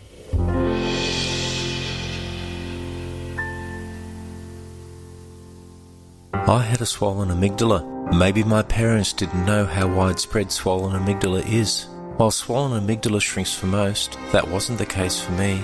Maybe they didn't know I would end up a douchebag SJW because of my swollen amygdala. Maybe if they'd known there's a podcast to help protect me when I was 11 or 12, maybe my parents just didn't know. Right, Mum?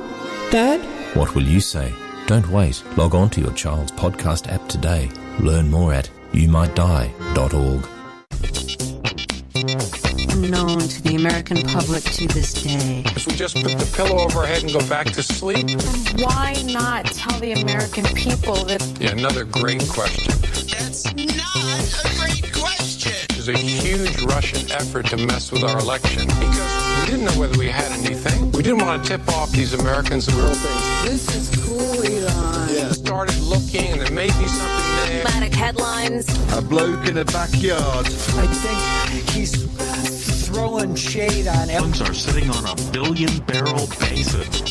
They talk about collusion. Any collusion? Democratic Party. Well, I think they had their greatest hits of conspiracy theories. Well, I hear you, but to get back to the point about conspiracy. Syria. Cleanup process is going to start. Yeah, well, I was just walking around. I am really high. At different points, That chemical weapon was used. guys say things to me. Not wait. I became part of my own story. It's facts and it's findings, but that's butt squeezing. Yellow is still not determined. Uncomfortable. now all Determine the substance. Knowledge that could have said. we stop trying When a customer makes To us, committed. genetically modified opposition. This is an important conversation to have. Called upon those exporters to bear the consequences Assad from action as some elements who survived. Are you in cahoots? Mission is a go. Greatest hits of conspiracy theories. Tonight, I'm going to make my own YouTube conspiracy video. Information about the conspiracy. They really were in cahoots. Speaking of guns, the NRA is giddy today. Nobody's going to tell me that kid did the shooting job he did from that damn bookstore. She looks like a man. Did you know that a third building fell on 9/11? According to some on the internet, this is exactly what Elon Musk did. I was rolling on the moon one day in a merry month of December. May, that's right. What if your mind worked like a television set? How do conspiracy theories work? You think of it like a mosaic. A lot of different pieces, a lot of different investigations that get lost in the noise. Don't you think this has something to do with that? He has this crazy conspiracy theory that they're suing over. Not a scintilla, not a cent of evidence. The human mind tries to find some sort of outlet for the grief or rage or just uncertainty. I don't know what I know, but I know that it's big. I think people look for conspiracies in everything because it's exciting. Our amygdala, the part of our brain that processes fear, jumpstarts the part of our brain that processes information.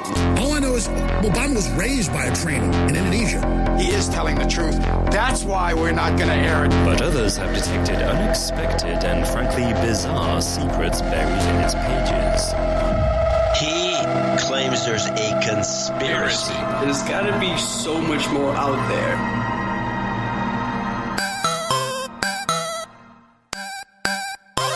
Best podcast in the universe. Adios, mofo. Dvorak.org/NA. Oh my God.